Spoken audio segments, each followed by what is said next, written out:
down, please.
Two more minutes, ladies and gentlemen, 2 more minutes.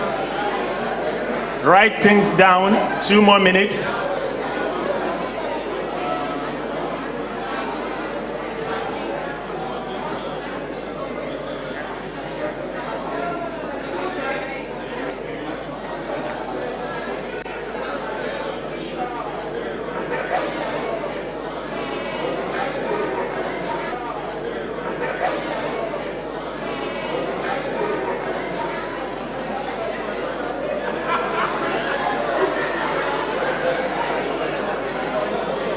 One minute.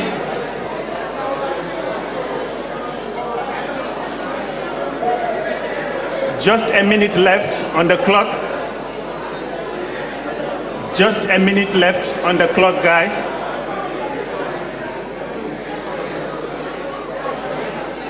Seconds. 30 seconds left on the clock.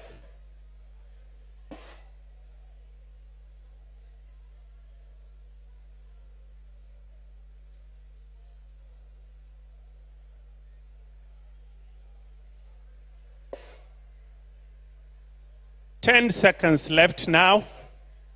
Write things down. 10 seconds left.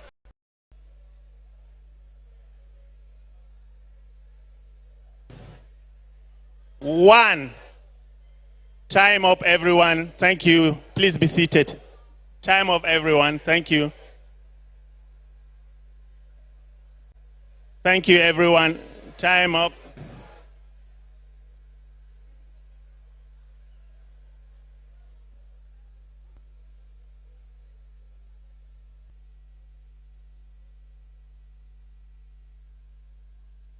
No. We're going to audit it. Just come over here, please. We're going to scrutinize closely as journalists.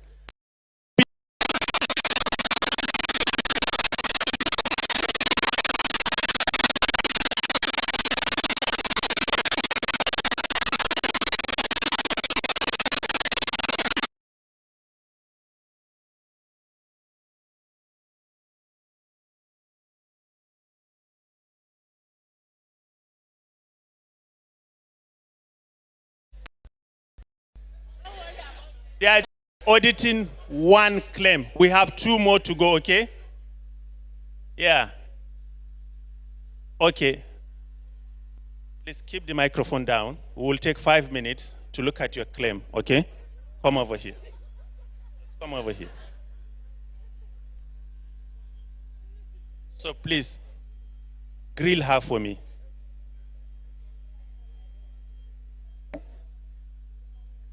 We need not just names. She has to show. We need not just names. She has to show phone numbers. It's all right then. It's all right.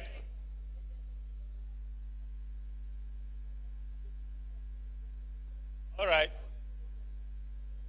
Next time, be more thorough. If you get someone's name, the next thing you should get is their phone number. So in case you forget the name, you can ring them up and say, okay.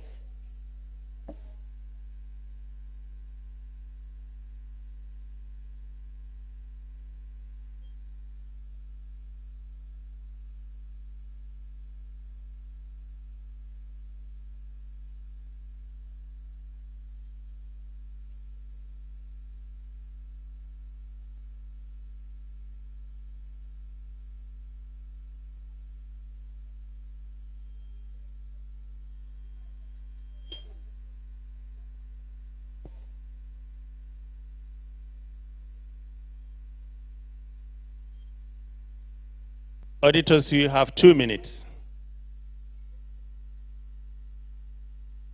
Sorry, it's looking like a VAR check in football these days. Yeah. Because there's a reward at stake here. And to be seen to be fair, we need to, okay. What's the verdict? So essentially, because it's a network event, it ought to have gone with a phone number. Yes, because at the end of the day, you identify the names, but how do you reach them? Okay, so that's a criteria on the one hand. The second criteria is, did you get the names? She got the names. Fantastic work there. But the third criteria, which will determine whether she did remember any face randomly, if we choose two names here, will be the final verdict that will crown it for her that she did a good job getting the 13 numbers. But what are you saying in the end? Is she deserving of the first spot or not? Brilliant. Congratulations. What's your name? Aisha Tadetula. We need more facts from you. Okay, I'm a student of Lagos State Polytechnic, Ikorodu campus. What do you study? Mass communication, sir. Congratulations. I will announce your prize later. You're going to get something. Yes. From the Wole Soyinka Center for Investigative Reporting. Thank you very much. Okay, quickly, we're running out of time. Yes, please. But thank you for a fantastic job. We need a fresh set of auditors, if that's okay by you. You may take your seats. 3 more volunteers. Quickly, please. I remember you, sir, raising your hand the other time. You have 5 minutes. Come over. We need, okay, you and then you, please. Quickly, you have 5 minutes to check through this lady's claim. How many friends have you made, did you say? 9 friends, 9 new friends. Well done. Please.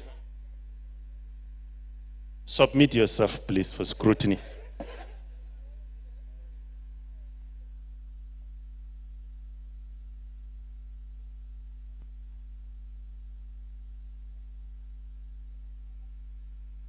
Please ask her to show you the list, please. Madam, you need to show your list, please.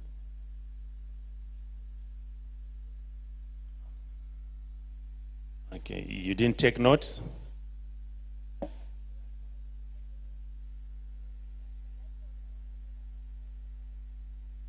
Okay, if that's okay, please.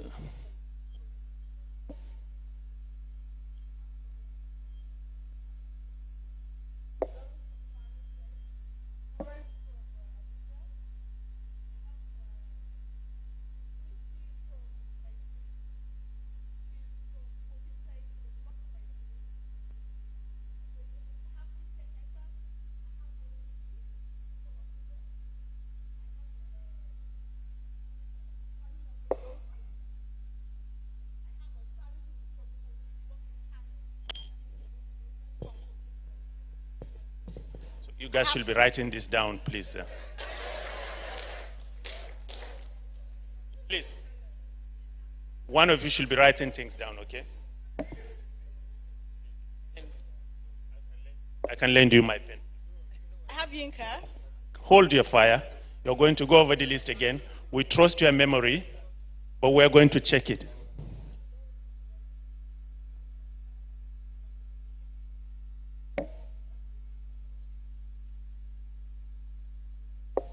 Okay, I have Haruna from Bauchi. I have Christy from Maiduguri. So she's originally from from Kogi State. She said 9 new friends. I have Salihu from Kogi State too. Yes, from Kogi State. Okay. They are my... No, it's all right. You can first. They're just listening and writing things down. I have Inteng from Abuja. Inteng Ekman from Abuja. I have Oluchi from Abuja. Oluchi from Abuja. I have Haruna from Bauchi. Haruna from Bauchi. I have Yinka. Okay, I have Yinka. So how many? Once you have 9, please stop there, okay? From Lagos. Auditors, check the list. She said 9, and we're stopping at 9. Okay. The last. I have Calm down. Don't repeat the names, okay? Just watch. I have Chika. Everybody call her the South African. She's on low cut and has this fine hairstyle, you know. Can you identify her? Chika, please, can you wave your hand? That's her. Okay, please. How many have you got now? 9. Ask her to repeat the list. Okay, I will do it this way, but if you are happy with her submission, we can pass her, okay? No, since she's genius, she can remember the names. Okay. So let her repeat the names. Okay. I defer to your judgment. Okay. Is she deserving of the prize or not? Chika. No. I'm Haruna. asking the auditors now. Okay. Based on what she tell us here, which to the hearing of everyone here, she deserves the award. That's Congratulations. Let's do this quickly, please. 3 more volunteers for the final guy. 3 more volunteers. Thank you. All right. I can see a hand there. Come over quickly, please. We have 5 minutes to do this. Okay, you, madam. And you. 3.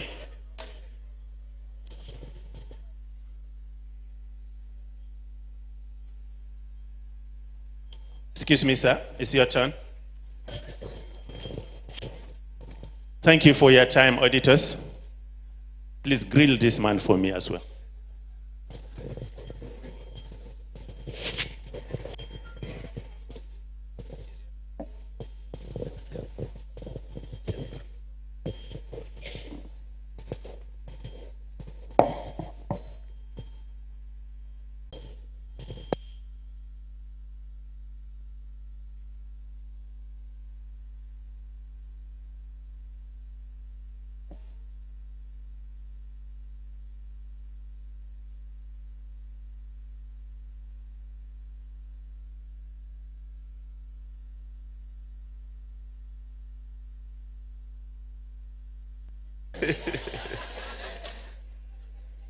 Mariam, Premium Times. Mariam, Premium Times. Mariam, President, Robust Initiative. Yeah. I have them, yeah. Not all of them. Okay. Sebastian, freelance. Mr. Sebastian. I'm here. Okay, sorry. Frank, yeah. Victoria Bello. Yeah. Rosemary. Friday, Omoshola. Mr. Ishaku, Stallion Times. Yeah. All right, auditors, quickly. For him, I'm one of those he made friends with. Okay. Thank you, ladies, and please take your seats. Thank you. Thank you, everyone. You may go back to your seats, please. All right. I promise there will be a prize, and the prize is a recharge card. The first runner-up gets 7,500 naira worth of. The second runner-up gets 5,000 naira worth of recharge card. Congratulations to all the winners, ladies and gentlemen.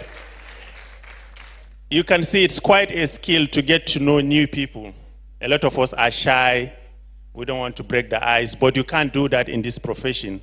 will know, like every good investigative journalist should also know. All right? Thank you. Congratulations once again to the winners. And now we're going to watch a short documentary. It is to mark 16 days of activism against sexual and gender-based violence. Can we have the documentary, please?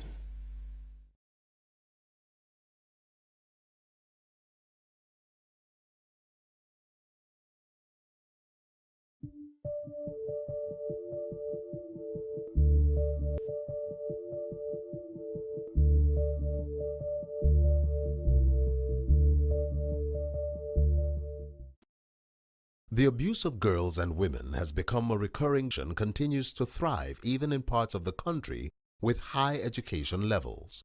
FGM involves the vivid and gruesome act in which a person, sometimes unskilled, cuts off parts or whole organs of the female genitalia. Over 80% of girls who experience FGM are cut before the age of 5 in Nigeria, and in some cultures it must be done before a woman gives Cross River, Ekiti, Ondo, Edo, and Oyo passage, a boost to fertility, a guarantor of a woman's chastity, and a boost to a man's sexual pleasure. There is a national policy on female genital mutilation, October 2000, and a national strategic plan of action as a multi-sectoral approach to eliminate female genital mutilation. Orúkọ mi ni Adéṣọlá, ọmọ bíbí ìlú Ọ̀yẹ́ Èkìtì ní ìpínlẹ̀ Èkìtì. Mo fẹ́ sọ̀rọ̀ lórí dídá abẹ́ fún ọmọ. Lóòótọ́ ni ìjọba ní ká má dá abẹ́ fún ọmọ, ṣùgbọ́n a ní ìlú tiwa o, a máa ń gbìyànjú láti dá abẹ́ fún ọmọ nítorí àwọn ewu tó rọ̀ mọ́. Ọ̀pọ̀lọpọ̀ obìnrin tèmi fúnra mi ti mọ̀, ó tó 4 tó jẹ́ pé wọn ò dábẹ́ fún wọn. Nígbà tán bí ọmọ tán bí ìkíní tó bá ti forí kan àìdábẹ́ yẹn, ọmọ yẹn kú. Tó bí kejì, the same thing. Tó bí kẹta, the same thing. So ìgbà yẹn ni àwọn àgbààgbà wa rò wípé kíní yìí ó jẹ́ nǹkan tá a gbọ́dọ̀ máa ṣe ní abẹ́ mọ̀ torí kí ọmọ wọn obìnrin kó bàa lè ní ọmọ láyé. Irú èmi tí mò ń sọ̀rọ̀ yìí báyìí, mo ti dé primary 4 bí ọmọ ọdún bíi 10 kó tó di pé wọ́n pè mí láàárọ̀ kùtùkùtù ọjọ́ yẹn pé kí n máa bọ̀ tí mọ̀mọ́ yẹn tó ń dábẹ́ yẹn tó dẹ̀ bá mi dábẹ́. And it is always secretive amongst the women. Treatment is normally secret. It's only the health home that will be dressing such wounds that will know what goes. Láti ń bẹ́lẹ̀ kẹ́ wọn ní wá ń kọ àwọn ọmọ wọn. Ọlọ́run ọba sẹ́nu. Obìnrin tí ó bá dábẹ́ alọ́ọ̀tì ni ó yà. Yóò yà sẹ́wó.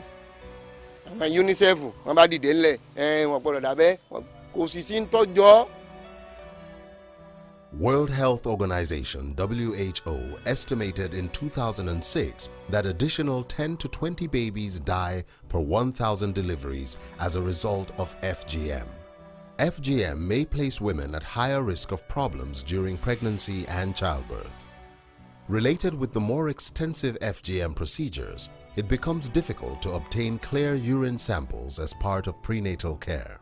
Cervical evaluation during labor may be impeded and labor prolonged in women. It needs to be done concerning female genital mutilation, concerning the issues of rape, concerning the issues of the law, the constitution, and the laws guiding the issues of girls and women in Nigeria. And we found that this is just a start that we need to do over the years to ensure that girls and women are comfortable as citizens of the Federal Republic of Nigeria and actually as citizens of the world.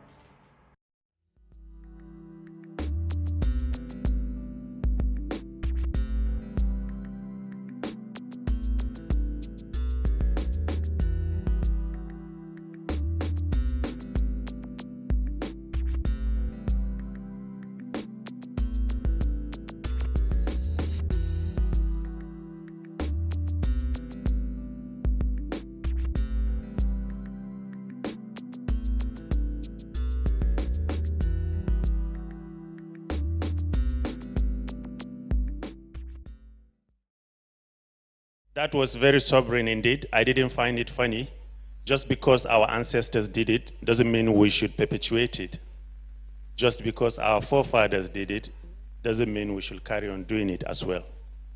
But the issue is to be forward-looking. What exactly do we need to do in order to eradicate ancestral belief? Food for thought. We're here to in life. Please, if you believe in this and you think you are going to be someone, someday, somewhere, raise up your hand. Let me see you. Please. Not. So, food for thought. If you have anything you would like to share about what one of the auditors, lady in green, okay. 2 people come over. And who else? Come over, grab the microphone and have your say for a minute. I'm sorry, I'm still in my feelings. I can relate so much to this because I grew up in a very small town and I had classmates who were in the city. We don't really meet such. So for this to come to, the truth is this might not be eradicated 100%, because like that man, if you are not circumcised, you are disobeying commandments. So these are people that are already rooted in it. So for us to try to bring this to an end, we can actually start by organizing town hall meetings where you call on rural women bodies, right, to say no to the things they don't like, right, to stand up to the right. Talk about this. It's no headway. Thank you. Ekpang. I work with Trust TV Abuja. The woman who spoke themselves. If we carry something like this, we come from Abuja, Lagos, and go there. When we are done, we go back, our tradition. But when it comes from them, at the end of the day, no matter what the women do, the decisions come from the men. Go there. Because they think that I am talking from the point of view of a son of the community. So community based by people from there who have had this training will go more, will do more in helping them stop it. As early as the 80s, my immediate elder sisters almost faced this. It was a quarrel.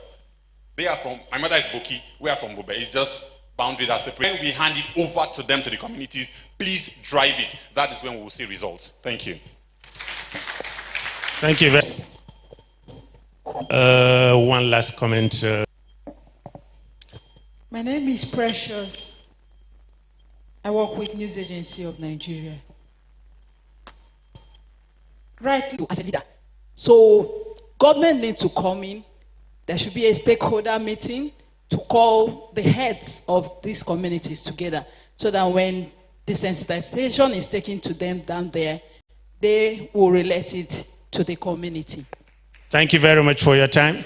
Thank you. Thank you. Thank you for your contribution. So we've had it all just because it was practiced by our forefathers. Like I said, it doesn't mean we shall carry on practicing it. Contributions. So now we're in a position to kickstart this program.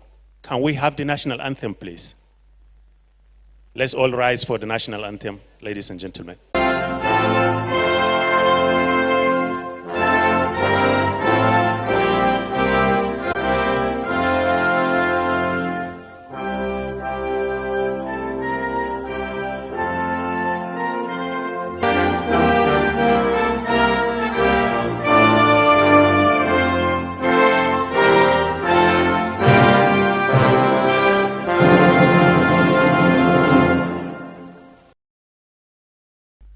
So just before to eradicate. So now we're in a position to move on. And I would like to call on Oluwatosin Alagbe, Director of Operations Center for Journalism, Innovation and Development. Are you ready? Thank you.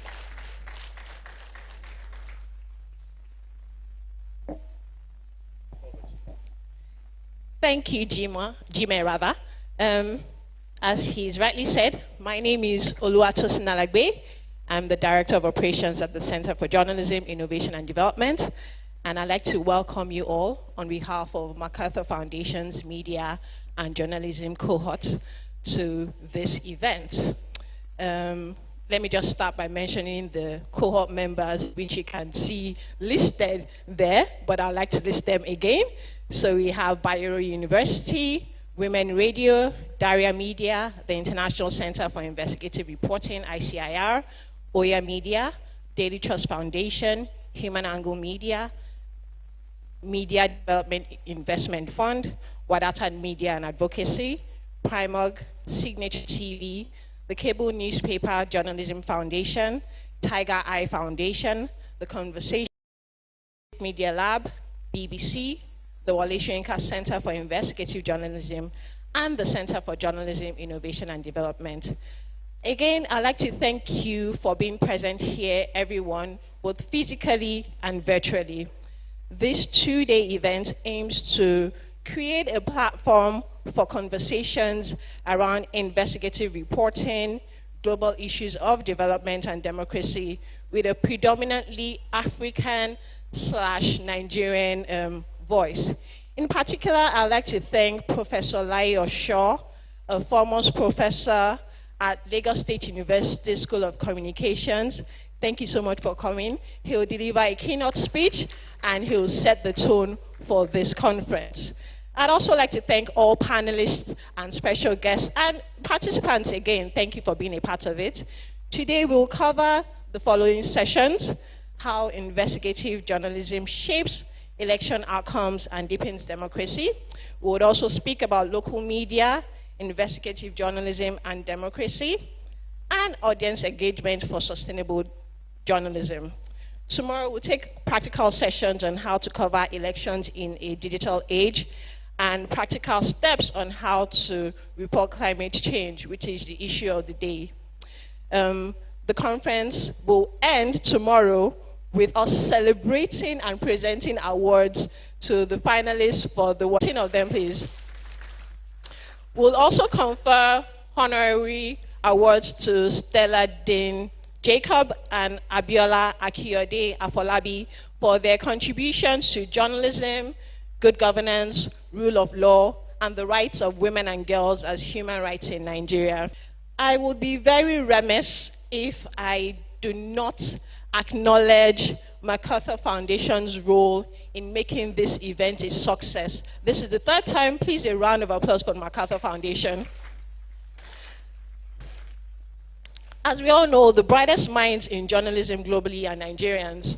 I stand to be challenged on that claim.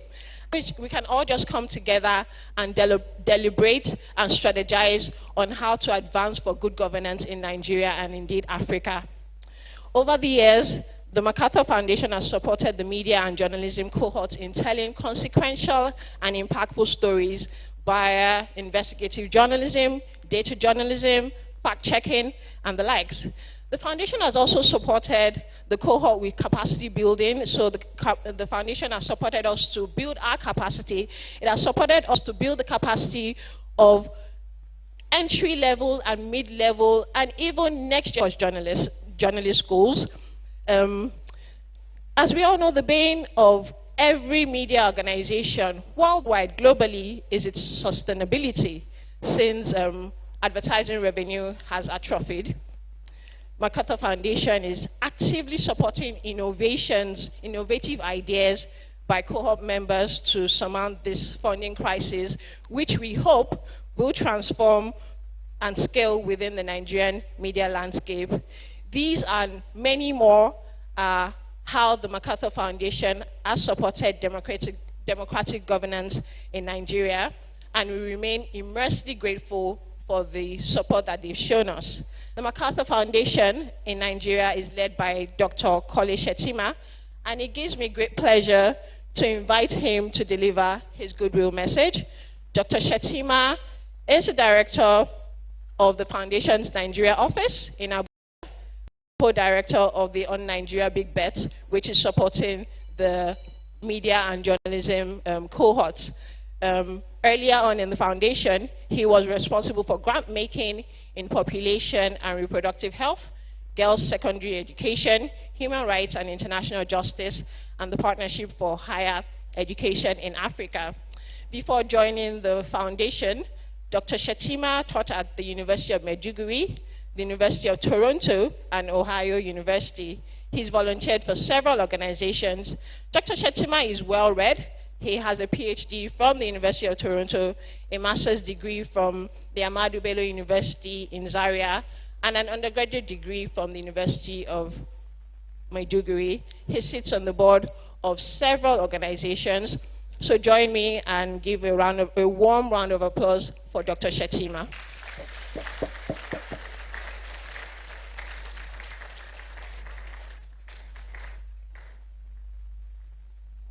Unfortunately, he's unable to join us physically, so he will be delivering his goodwill remarks virtually. Do we have him? No, we don't have Dr. Shetima, so I'll pass the mic to you, Jimmy. Thank you very much. Thank you. Thank you, Tosin. She deserves another round of applause, doesn't she?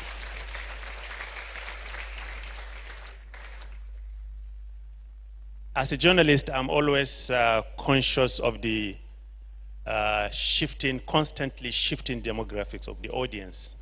That is why I would like to say, for those old enough to remember what happened about 20 years ago, there was a big celebration that Nigeria was moving from military rule to a democratic one.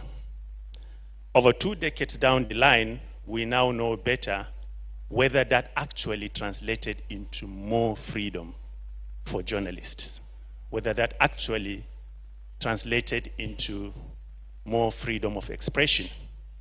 We've seen a lot of licenses constantly, on a daily basis, I would like to say, being granted to people to operate radio and TV stations.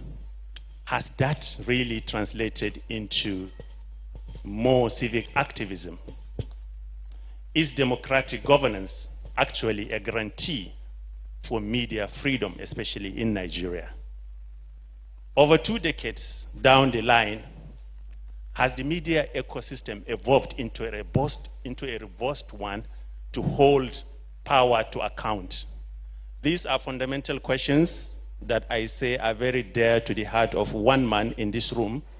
He walked in quietly and took his seat, and we will be hearing from him, a father, a teacher, and a mentor to many journalists. Once again, welcome Professor Lai Oshun. Thank you for coming.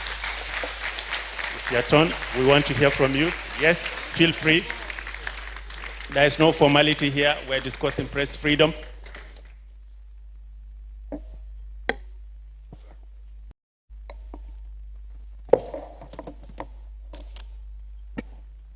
Good morning, ladies and gentlemen. Apologize for coming so late. I left Shagamu by 6:30 a.m. and got here by 11:15 because of the traffic by the Long Bridge. I'm sure many of us will know that that road has taken since Obasanjo's time to reconstruct. Maybe there is some kind of god or goddess that we need to appease for that road to be completed. I also want to say that when the compere was talking about a father and so on, I was looking beside me and I saw maybe now we call him a grandfather, Professor Rokbo Shekoni.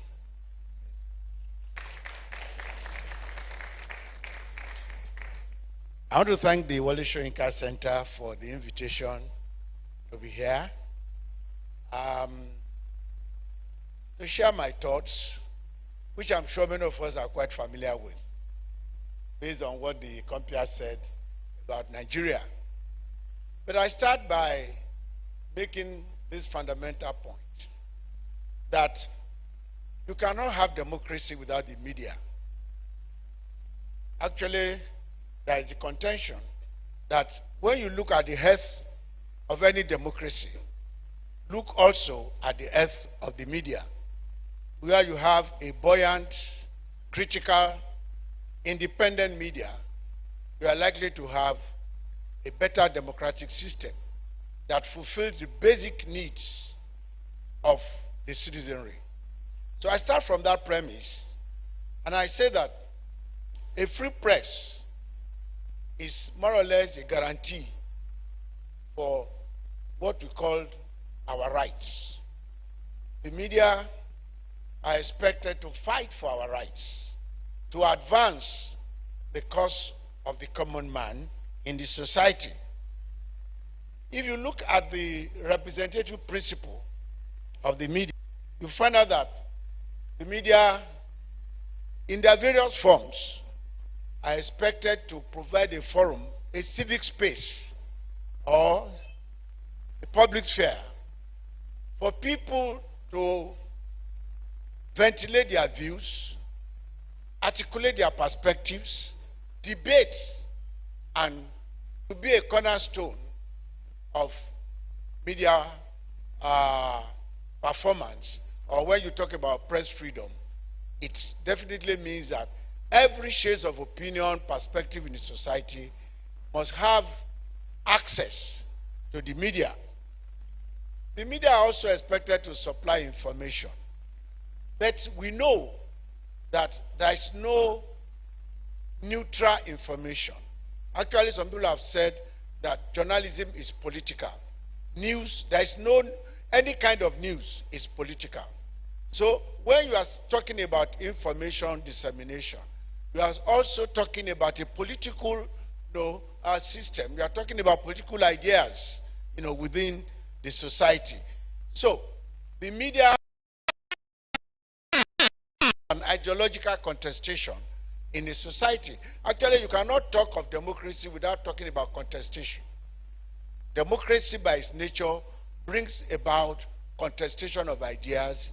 Some will say conflict of ideas, and things like that.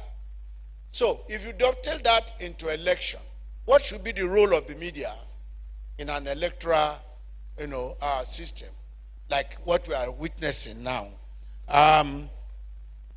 Election is so germane, so important to democracy. It's probably the most visible aspect of democracy, where every citizen that is eligible constitutionally is expected to participate.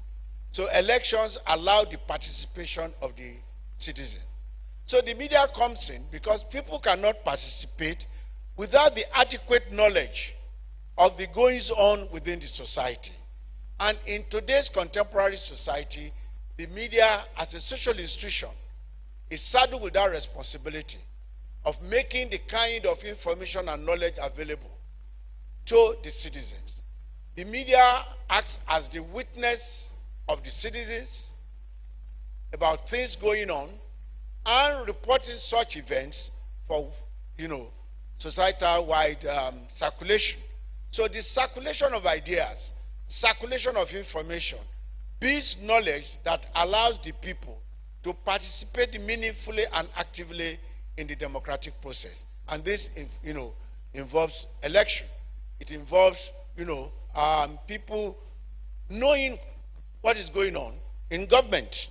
And that, so you cannot talk about free, fair, and credible election without the circulation of the right kind of information, what I call healthy information that will nurture the minds and the hearts of the people. So that the core function, actually some scholars regard it as the core function of journalism, is investigative journalism. It is assumed that it is the highest order of journalism that takes a lot of resources to practice. If you look at the literature, you find so many definitions of investigative journalism. But to me, two descriptions of investigative journalism appeals to me. One, by journalism of outrage. That investigative journalism is journalism of outrage. The other coinage, also by American scholars, is they call it, it is people's anger by its output. It's the essence of, critical surveillance of the environment. The other word, of course, that we use is that to reveal it, it will jeopardize, national security. So there are so many, articulate the media to, I think one old book about the media say it is, muffled drum. People want to muffle the media so that they don't get, people to know what they are talking about. So when you look at the definition of investigative journalism, key and often long-term investigation, and it takes some time for the product to come out. So it's not something you do quick. Okay? Number two, as I've said, is the emphasis on moral is to emphasize the transgression of legal and moral system. It is also assumed that the transgression must have been done by somebody in authority, very important, and that is where it requires time and resources. Time for you to do the investigation, resources in terms of financial resources, resources in terms of manpower. You need, which many journalists have never read. No, we know it, but we don't bother to read it. And many. From research, I found out that the FOI is being used more by NGOs than by organizations, except some very few. So, having said this, what are the issues that we need about the candidates? Their profile. Who are they? What do they represent in terms of ideas, in terms of programs, in terms of development? What do they represent? We need thorough investigation, not these the elements of the electoral process. Voters registration. How has it been conducted? We are going to use technology, we are going to use technology. The BVAS, for instance, how does it work? Many Nigerians don't know, and nobody has ever investigated. Where is it coming from? We need to negation that some of these next staff are actually members of political parties. So what is the procedure for recruiting them? Who is contributing? Who is putting down? We are just hearing that somebody donated this. Who are these people donating? And probably, why are they donating? In some countries, you know that the file of the funders of campaigns, of these party manifestos, what do they contain? How implementable are some of the ideas there? Abia State, what does that mean? At what cost? These things can be done if we are painstaking enough. Important, who are the social media influencers? How relevant are the conversations going on? And what are the issues being discussed? What language are they deploying in their conversation? Is there any evidence of coordination in this conversation? Are there some people behind? Is there any attempt or any evidence that state money and state resources are being used in the campaign of any party or political party? Is there any attempt Nigerian? These are issues that we need to, invest of investigative journalism as we go on into the election. The main goal of investigative journalism is the maintenance of behavior. That's the critical thing. The values that can now lead to policy reform. There is need, for some reforms, but if people are adequately educated, they can be the policy. If you have a vigorous media system that gives us the right kind of information about goings on in government, can lead the people in terms of maybe voting and whatever, to influence public policies in various ways. So IJ should be able to outreach that will make them to demand better governance from those that they elect into public offices. Critical surveillance of government is clearly an important aspect of democratic functioning of the media. The media should be seen as a source of redress against abuse of power over other people. That is something that we really need to, to be at the back of our minds as we go on. So, then what's the linkage between investigative journalism and governance? From the World Bank, from the literature, governance generally means effective government. Effective government. Government that, that can provide the kind of enabling environment for people to realize their humanity, for people to realize that they are human beings, and this is very, very important. So it refers to all processes of governing the institution, and practices through which issues of common concern are decided upon. So when you talk about governance, you are talking about provision of social amenities for the people. You are talking about reducing the burden, associated with living from people. And I say that, whether you like it or not, I refer to the works of an economist, Dudley Sear, who says that whatever definition of development you can have, the basic three questions must be answered. One, what is happening to poverty? What is happening to unemployment? And food. That any government that cannot guarantee these basic things, you cannot call it a government, and that is no governance. So at the end of the day, when we talk all the things, we need to know that it is just for people to realize they are human beings as human beings, in terms of provisions of quality things. Okay, you are talking about the rule of law, in a society, independence of judiciary and things like that. And so it's about development. And the media has power to highlight some of these issues. Okay? So, better electoral outcomes and governance. I say number one, the power of revelation.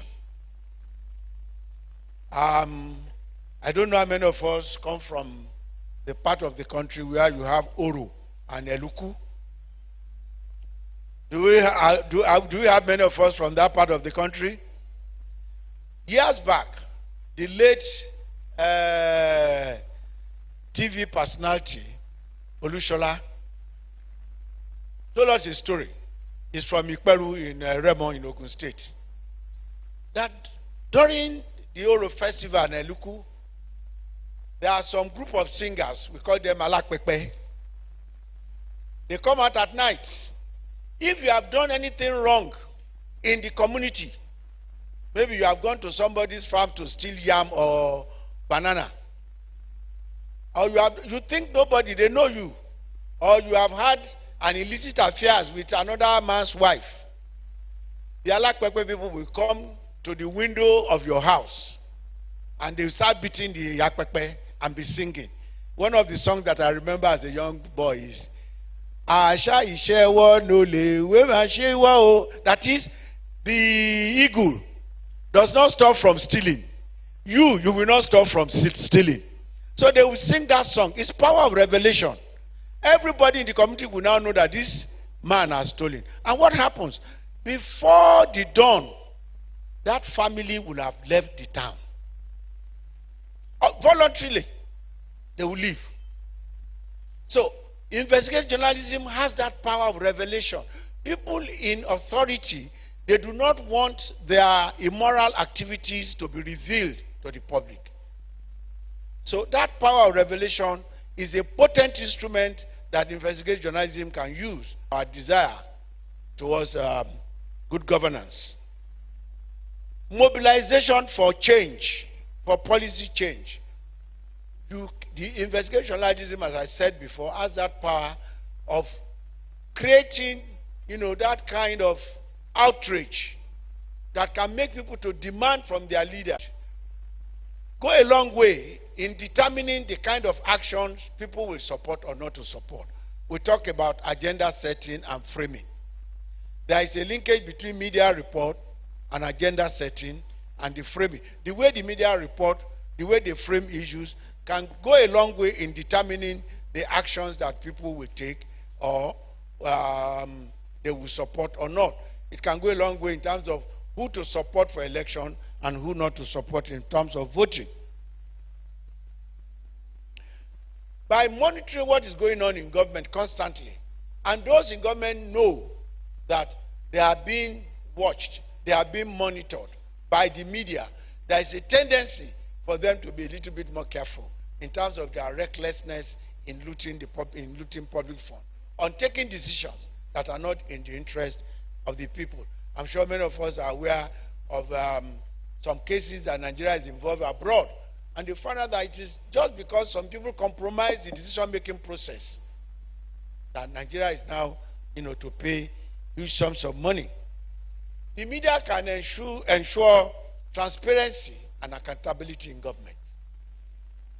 Once people know that they are being watched, there is a tendency for them to be a little bit more open in terms of their decision-making process. And that's one of the essence of freedom of information law in most countries of the world.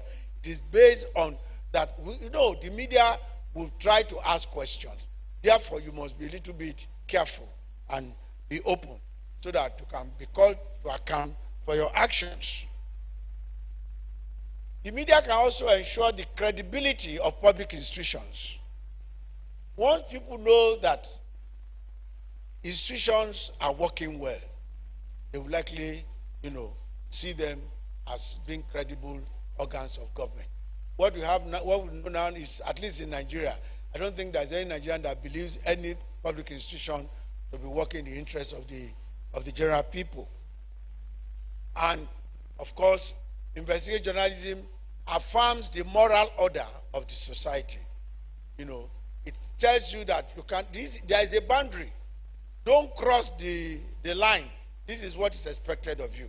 Some people have said this as a kind of argument that IJ, journalism, may be a conservative instrument of journalism because it already assumes that the values are established. So you must conform to those values and no change. But the argument is neither here nor there. If you transgress and you are caught, if it leads to reforms, that is some kind of gain for the society. So, what are the challenges of investigative journalism? One, the prevailing morality and values of the citizenry. I think there is a general breakdown of values. People are ready to find excuses for people who steal, from public fund. Even simple traffic rules. Somebody comes and breaks break traffic rules and maybe it's caught. You find people will be saying, is it not just like this? You should let him go now. And even you have political parties going to such people to sympathize with them, candidates. So we don't really have any line again that says this is wrong, this is right. And that is a major issue for us to look at. The ethnic and religious divide in the country is a major issue that, works against journalism generally. Paper A reports an event, maybe an investigation. And immediately people will ask, who owns that paper? Who are the workers? Who did the story? Immediately they pigeonhole you into an group. No wonder. It's against us. They are no more looking at the issue that the report has highlighted. They are looking at the ethnic or religious affiliation of the media organization or individual. So, then the other issue is, it's based on the Yoruba saying that ọ̀rọ̀ tó bá kọjá ẹkún, ẹ̀rín láàrin. People have become so used to, transgression of public morality, that is just one of those things. They don't care anymore. An American scholar wrote a book called Spiral of Cynicism. People have become so cynical. They don't. If you ask people about all the politicians going around, they are all the same. Don't mind them. All the political parties, they are all the same. Because you find out that Mr. A is in party A today, tomorrow is in party B, next day is in party C. So, what is the difference? So people have become used to it. There is a good book about America. It's called Democracy Without Citizens by Etman. If you have access, that democracy has been so bastardized that people don't care anymore. And that's why you find out that in many parts of the world, voting, the percentage of voters has been decreasing every year, even in America or Britain. People have lost faith in government, in democracy, or even in the media. It's so unfortunate, but that is the reality. So when you do your investigative journalism, you bring out the facts, people just shrug their shoulders and say, well, Joton, and they move on. Okay? There's also the general thing which the media must be careful of, that reporting scandal is a sensational thing that the media do to sell. And that is a major problem. People are, it's for them to sell their paper. So they now see reporting of scandals and so on as a form of entertainment. And then the issue of ownership and control is a major issue. My favorite quotation in this regard is that a dog does not bite its owner or those who feed it. If you have a dog in your house, it will not bark at you. It will not bark at the person that feeds that dog every day. They will become friends.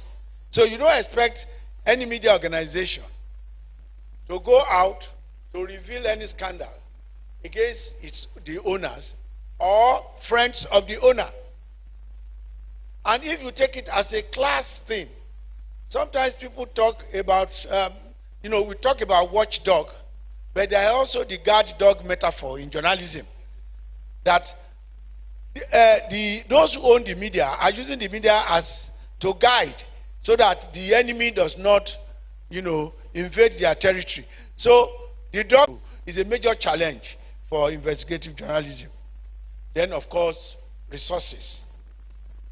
How many Nigerian media organizations can stand on its own to pursue long-term investigation, taking into consideration the resources that will be required? If we can't, maybe very few. And if you look at those few, quite often they have sponsors from abroad, Makato and the rest of them. So we don't have the financial resources. Quite often, the manpower is not there. The experienced journalists that can go and do the investigation, they're not there. So these are issues. Then, of course, also very important, the weakness and ineffectiveness of other accountability institutions, the police, the EFCC, the ICPC. They are all very weak. So if you do your reporting, and that's where the power of the media ends. Okay? We must not fool ourselves that we have any power beyond reporting, beyond bringing these things to the public ear. Once you have done that, that is it. It is for the other law enforcement agencies to take over and pursue the issue. The media has no legal power to enforce any law. So you can you only use your, I know you are already coming, so I'm trying to, So I'm concluding. Okay, I still have 5 minutes. Plus the time I took from you, reduce. So So we must understand that the media generally function within the context of the society that it finds itself. The political system, the economic system, the cultural system. Journalists are also human beings that breathe the kind of cultural air that we all breathe. They have affiliations. So all these will come together to determine or to influence, maybe I shouldn't use the word determine, to influence how we pursue investigative journalism and even any other form of journalism. So let me conclude. In this age, information and communicative abundance, journalists involved in investigative journalism must exercise a lot of caution. And I quote this political scientist, John B. Thompson. He says, if the circular circulation of information that characterizes the media is not to become circular circulation of gossip, innuendo, misinformation, and unfounded speculation, then media organizations and personnel must be particularly careful to check the accuracy of information and the reliability of their sources. That quotation addresses our mind basically to the issue of ethics. Doing investigative journalism, the media organization and the journalists involved must maintain a high level of ethical standard. It's not something you do based on emotions or based on partisanship. It is based, that is very, very important for us to take on board in our discussion. I want to thank you very much for listening.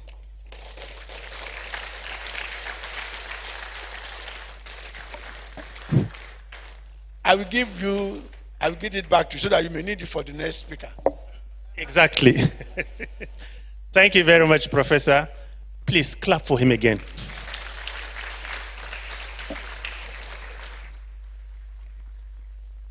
Thank you, sir.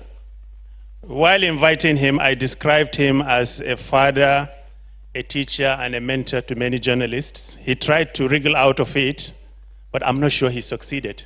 Because after his lecture, you could see that every word, every sentence he uttered was laden with wisdom, backed by fact. In fact, I can go on and on, but we have a lot to go through this afternoon. Professor did not disappoint. He was very questioning, he was very critical, raising fundamental questions, exactly those kinds of questions that will be raised in any BBC editorial meeting. Thank you very much for that, Professor. And then, of course, the academic in him came through. For anyone looking to do any meaningful research on investigative journalism in Nigeria, if you followed his presentation, that's basically 40% of your literature review sorted. Trust me, I know what I'm talking about. And then he quoted and quoted. He asked. He pointed us in the right direction. I will highly recommend the mass media and society in Nigeria, a book he co-authored with one of our mentors and fathers in the profession, Professor Umaru Pate, who is not here. I don't know why the center did not invite him. But please, next time, don't make this omission again. Professor, we're looking forward to an updated edition of that book, and I promise to contribute a chapter if my challenge is accepted. Thank you. So now we move on by introducing our panelists, and then we have Idris Akimbajo, who is managing editor at Premium Times.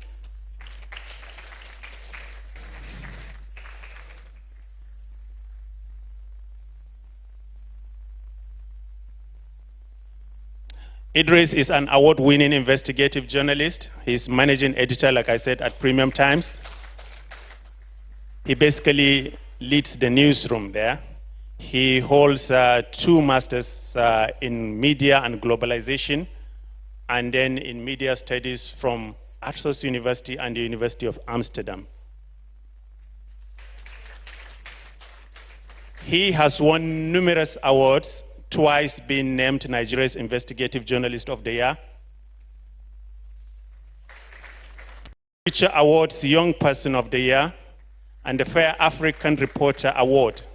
He was also a finalist at the 2012 edition of the CNN Multi-Choice African Journalist of the Year Award. Welcome.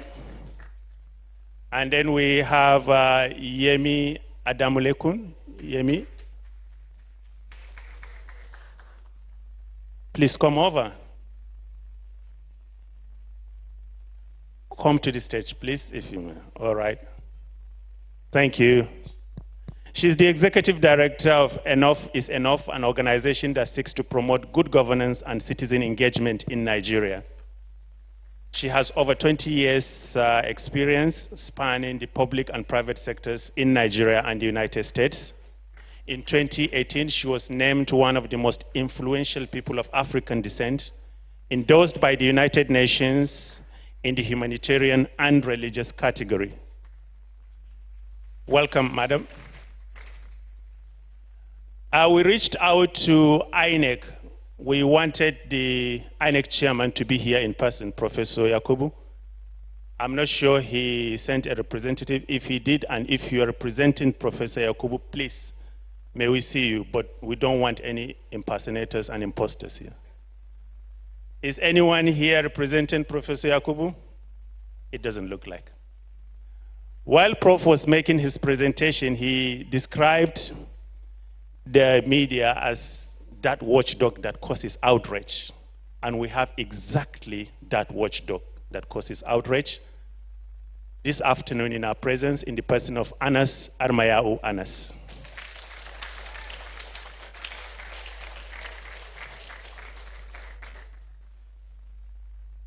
He has been practicing undercover investigative journalism for over 2 decades under the name, shame, and jail motto.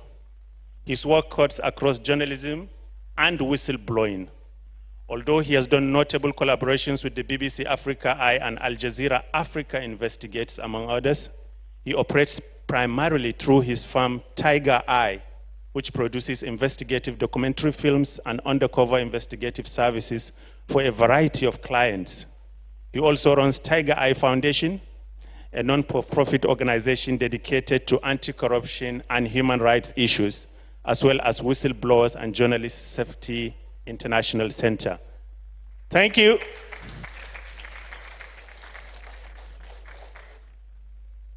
So I would like to start by inviting that watchdog that causes outrage to make a presentation, and then we hear from the other members of the panel, after which there will be a Q&A session.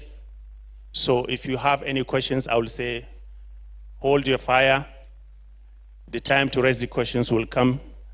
And for those following this session on Zoom, please, I will also say, prepare your questions. But for now, I would like to invite Anas Armayau Anas.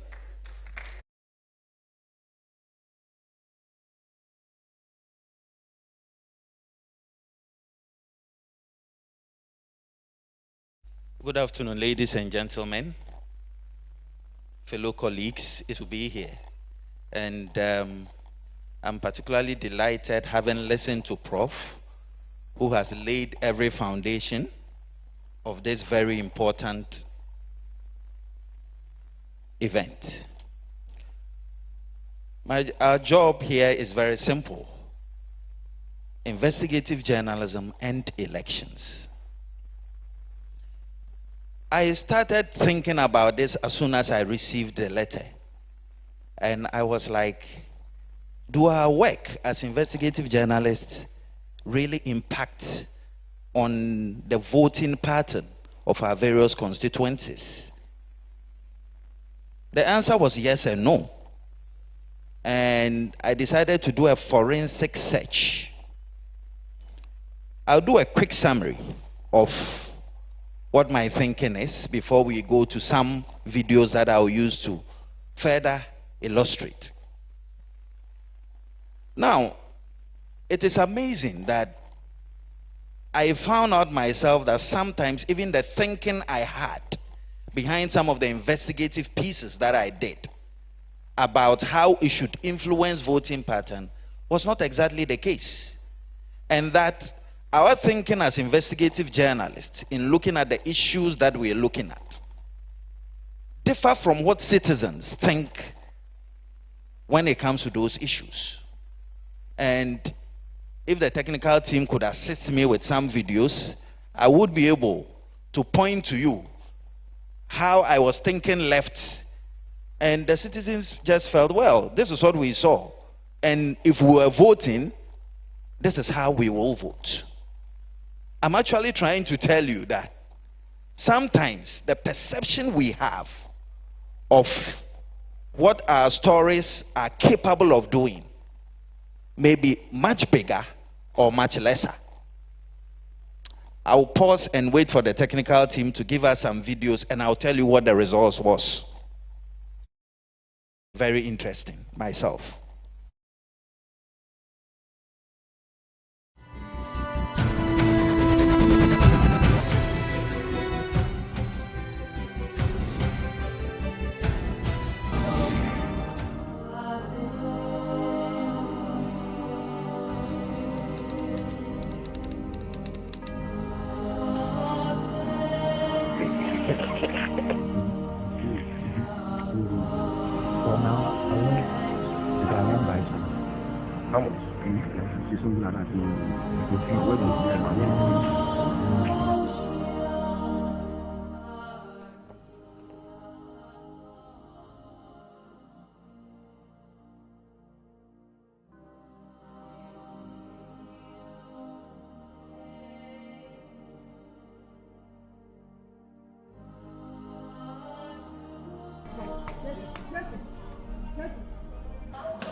Example, when they put you in a small cell, the heat can let you become sick, or even you can even die.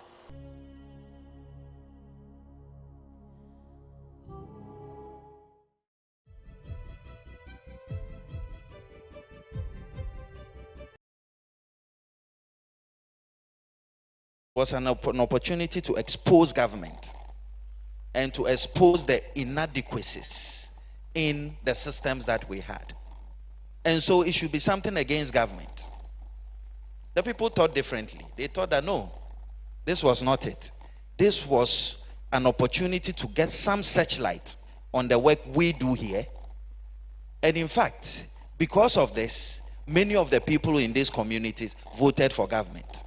I was shocked because I thought I was exposing government's inefficiency. Please proceed with the video.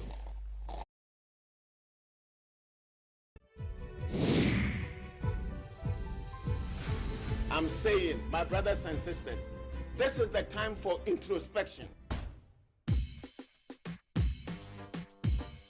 You see that some image or an image in front of me counting money. You didn't see the money was being given to me, but the next moment you see the money in my hands counting. Oh, you say you go fist fire for you.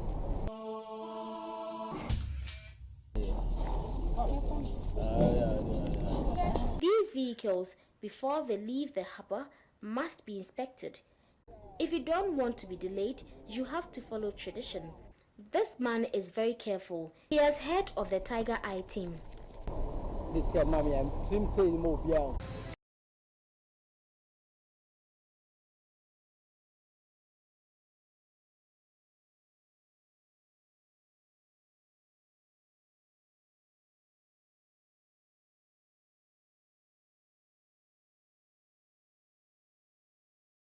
Work well, and for that matter I had to go in there because of that. No, people thought that once the president had gone there, it meant that it was a show of commitment, and that it meant that everything was well. And for that matter, what I was looking for, thinking that people should be analytical to see the corruption and votes against government, no, they rather thought that that was good.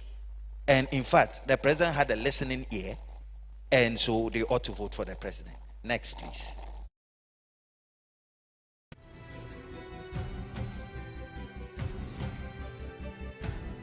For centuries, some West African communities have branded children born deformed or with disabilities as evil spirits. In 3 weeks of investigation, I've already met 14 individuals who admitted they'd killed spirit children before.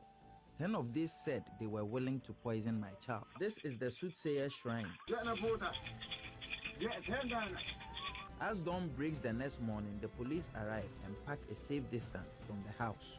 It's time to bring in our dummy child and place it on a makeshift bed in the secret camera room, while the area crime officer and his 2 remaining colleagues sit in the monitoring room. From here, they will keep patient vigil and be ready to move in. We make our way into the bedroom where they demand I hand over the child. They still don't know it's a replica. Let's move.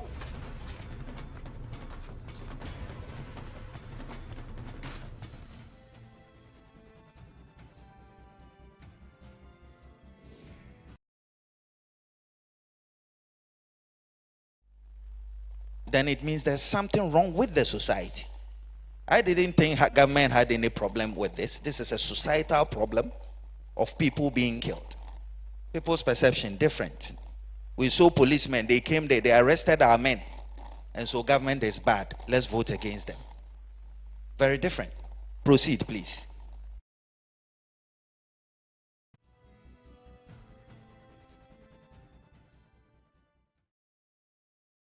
Since 2008, Tanzania counted 62 albinos who were killed, 16 who had limbs amputated, and the bodies of 12 albinos were exhumed.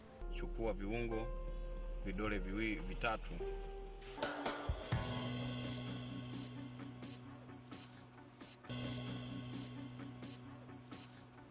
How will I feel? It's horrible. It's horrible. I have never imagined that this is where we have reached. Just 16-year-old girl? No. It's the start of our investigation, and it's time to get involved myself. Isaac gives me the contact of a witch doctor who is suspected of being involved in the albino trade. I pose as a customer who wants to become rich. He continues for half an hour talking about curses. That's it. It's time to scare him with my arm. Tell him I brought him a present. You should take this. Take it. He says what? Sorry for what? We got him. Yes, good.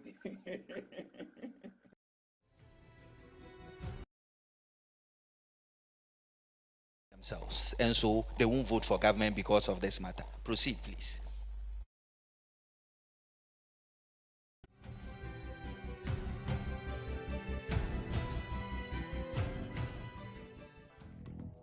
International aid agencies donate millions of dollars of food aid to Ghana every year. It's meant to keep malnourished children alive. The people who are stealing and selling this food are the very ones whose job it is to make sure hungry children get enough to eat. A man in one of the major towns in the north, Navrongo, was selling boxes of donated food. Inside his house, a huge supply of food aid ready for sale. It was time to bring in the police.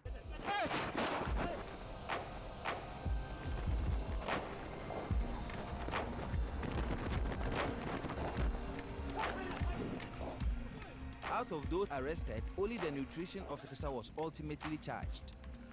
The others were helpers and didn't know the goods had been stolen.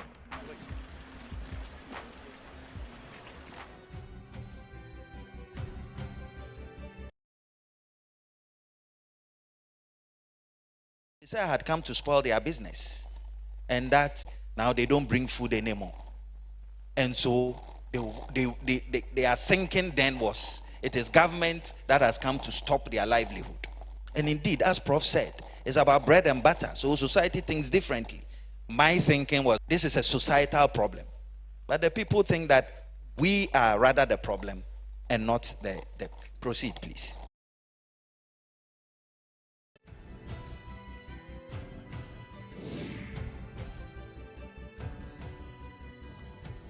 Nigeria's fake physicians are taking a heavy toll on unsuspecting patients. 2 go deep undercover into the disturbing world of quack. The police take up station outside the clinic. Inside, Iguodala carries out his bogus examination. Carry him. The police force him to wear his stethoscope to publicly shame him as a fake doctor. Now, say you are a doctor, put it in your neck. Put it in your neck.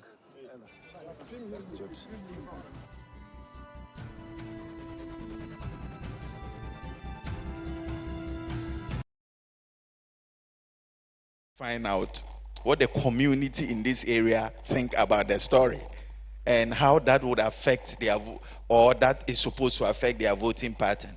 You came there, you came to remove our lovely doctor, you closed down the hospital, and now here we are. If we want to go to hospital, we have to go far, and that place is expensive. Is that what we were thinking? So practically, our thinking of what our stories do could be different. This is also to say that sometimes our thinking is right, but other times, and for me, in my experience, most of the time, it is opposite thinking. Because for them, they are citizens. They don't see all the big screens of all our presidential candidates. It's the immediate issue that is affecting him or her that is being used to judge which way the voting pattern. And it is very important for us to acknowledge that the work we do is very important and does affect voting patterns. But how does it? Please proceed with justice. I have 5 more minutes. I'll be rounding up for my colleagues to come.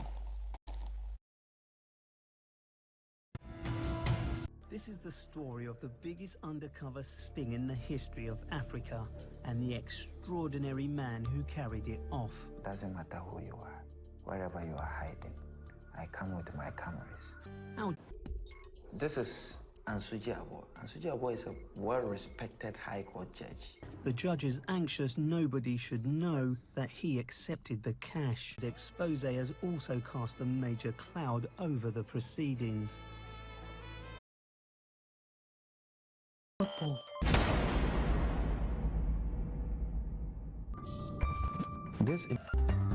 We decide then when we meet them, we can ask them to help us.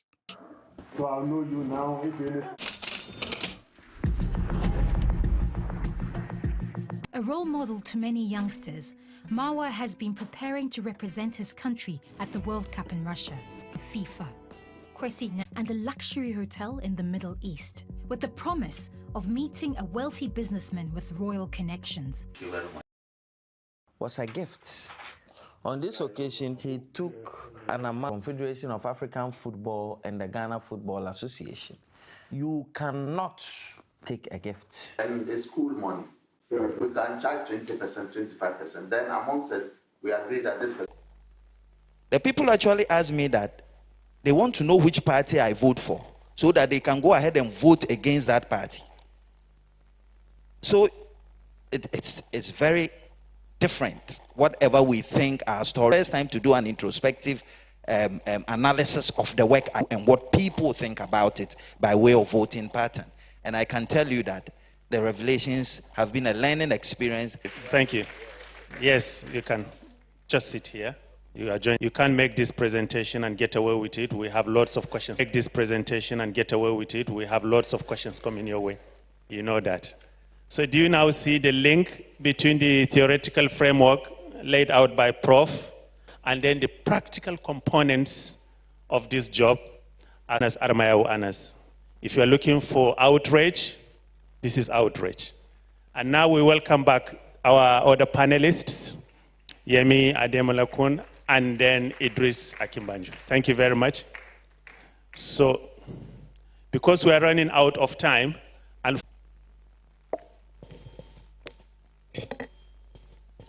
I think first I must say, when you have the opportunity of having someone like Anas in your presence, it's always good to maximize whatever you can learn from him. So I would say I'm proud that he's eating. And thinking, looking at the experience narrated and linking it back to what Prof said about, what Professor Layo said about outrage and the impact of investigative journalism. What I quickly remembered was a call I received about 3 weeks ago from one of my former colleagues who worked with us at Premium Times, I think, up until 2015 or thereabouts. She's now obedient. And she was really very angry, and she was like, Idris, I know. And I let her speak, and I said, okay, calm down. We did the stories that we did because we had the facts and we investigated them. One of the stories we did then I remember vividly was in 2010, corruption going on in the oil industry, then supervised by Desiani Madueke as the minister. And now she, Kola Aluko, who is now a fugitive, GDMO Korea and Co., we are creating briefcase companies and essentially stealing billions of dollars of Nigerian funds. Those series of stories, I remember, contributed to a large extent to the downfall of Next newspapers, which was the newspaper I was working with then. Because the Nigerian president at that time, Goodluck Jonathan, felt the stories were being done to bring him down. He wasn't looking at the merit of those stories. I remember I even spoke on air at a presidential media chat, saying, remember that newspaper Next that wanted to bring me down? Where are they today? Essentially acknowledging that the newspaper was doing deep investigations on the work, on the atrocities going on in the government. And eventually, those investigations we did in 2010, 2011 are being used as evidence to prosecute GMO Korea. When you hear a lot of properties seized by EFCC from Desiani, just found to be true. We had reported them over a decade ago based on our own investigations. But the interesting thing that struck me then was one of the co-authors I did the story with then. He was really worried. And he asked me, we were discussing one day, and he said, Idris, we've done these great stories. We could have been multi-millionaires with the kind of offers we got when we were doing these stories.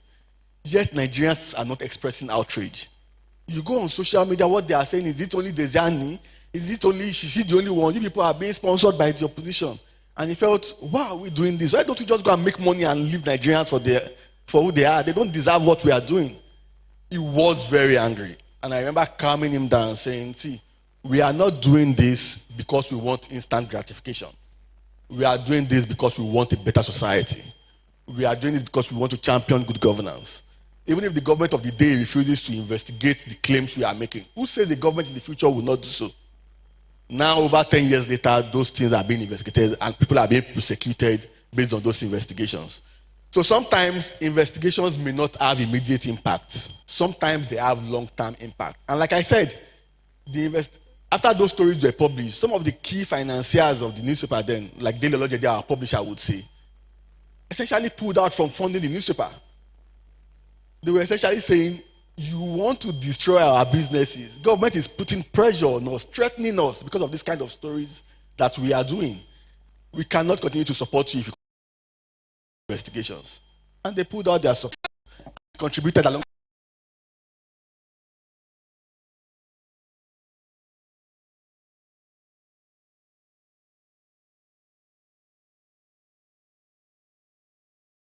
We were doing the series on Kenya Adeosun, led by my former colleague who was stolen by, who had temporarily stolen by Daily Trust, because he's still part of us.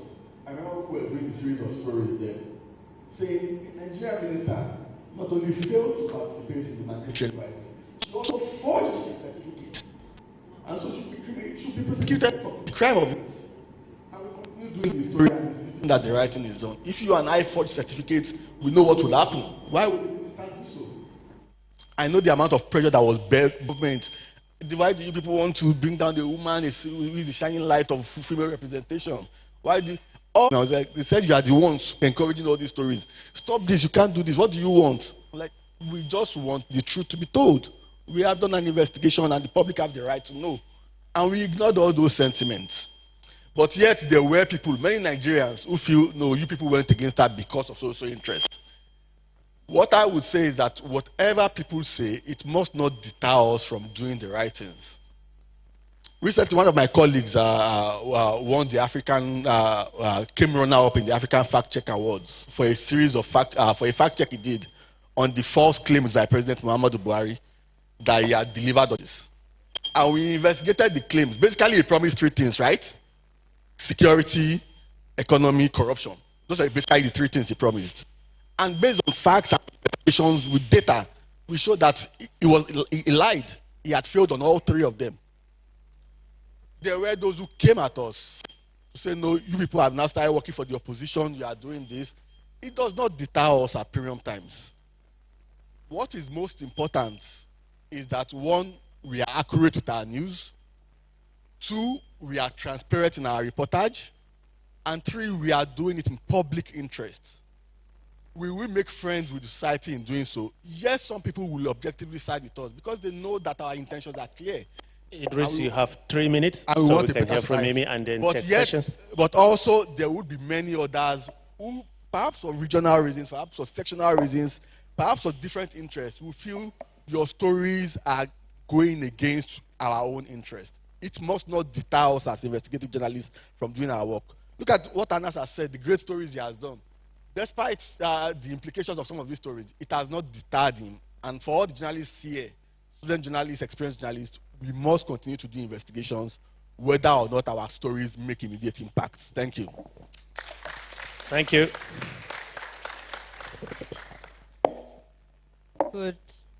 Good afternoon, everyone. Thank you again, Anas. Well, there are two things you said that, for me, I thought were really very interesting. So I lead an organization called Enough is Enough. Enough is Enough started in 2010. Oh, you can't hear me? Oh, wow. I feel...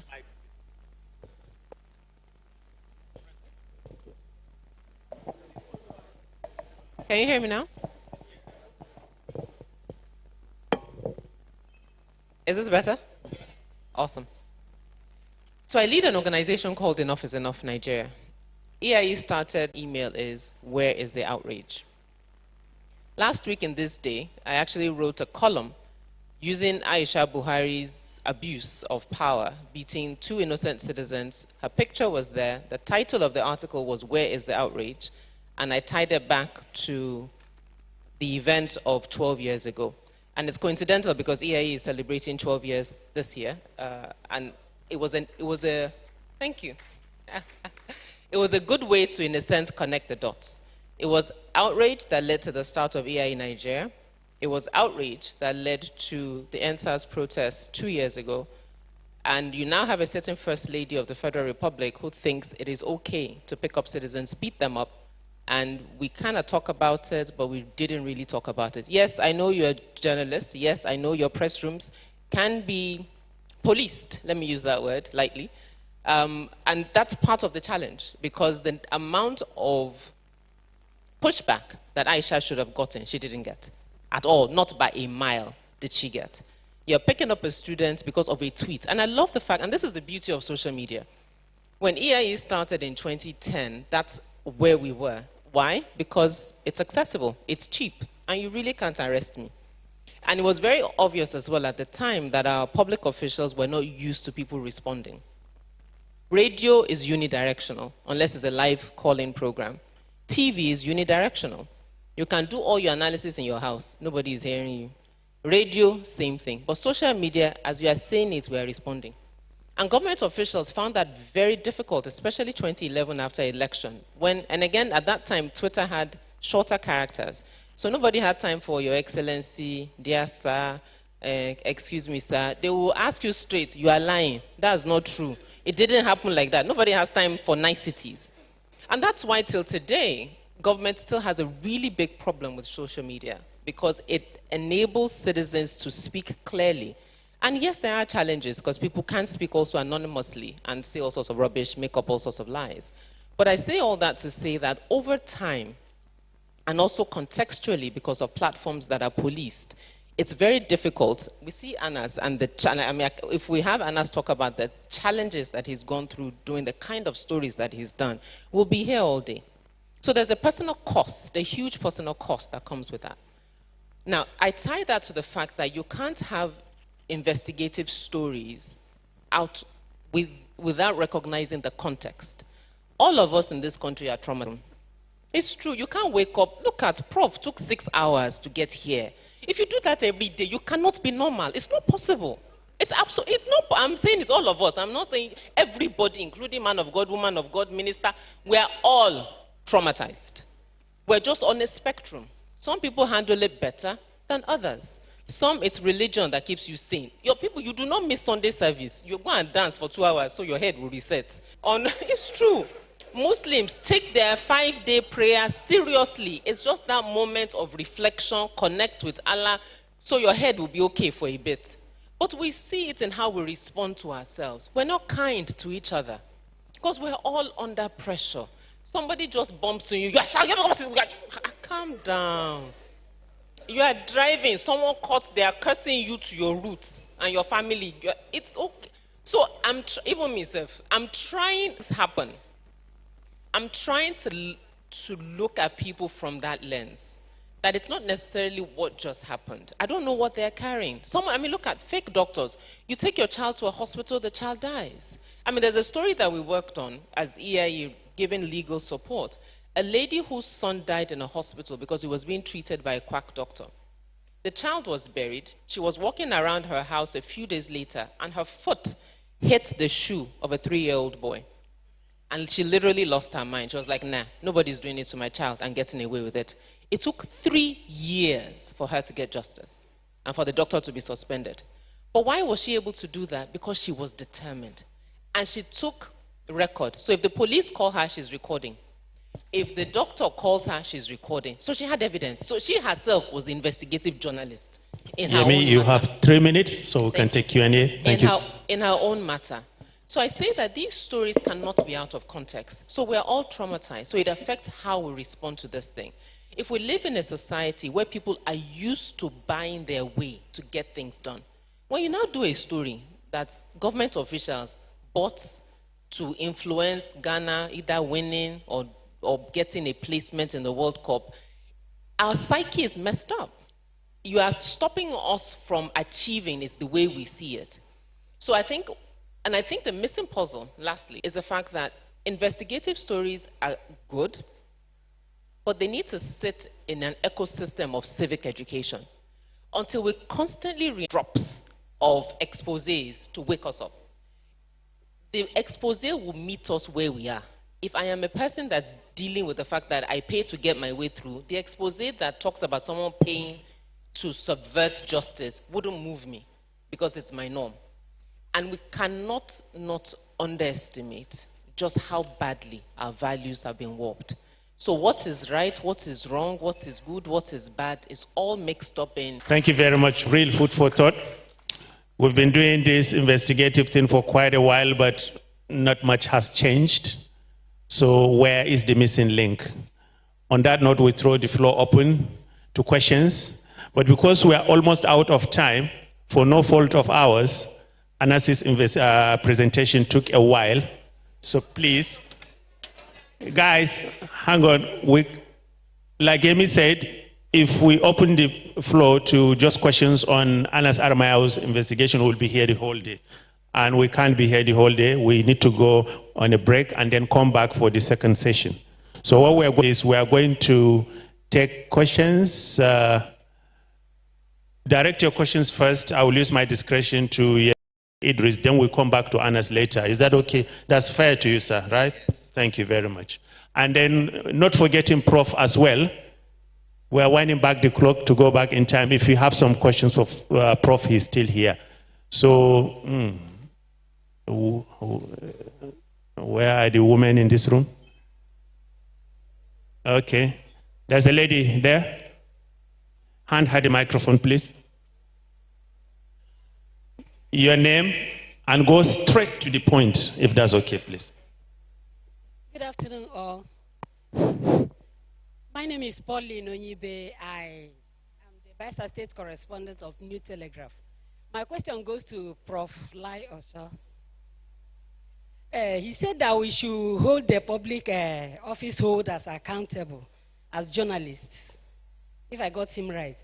But I've not known how many public office holders have gone to jail because of immunity.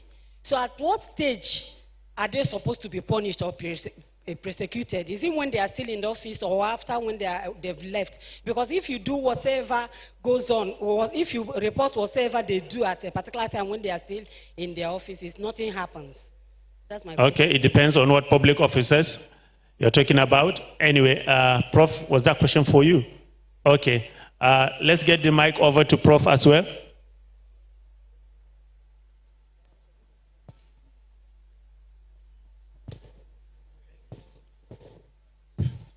I think in my presentation, I mentioned some of the limitations that we have.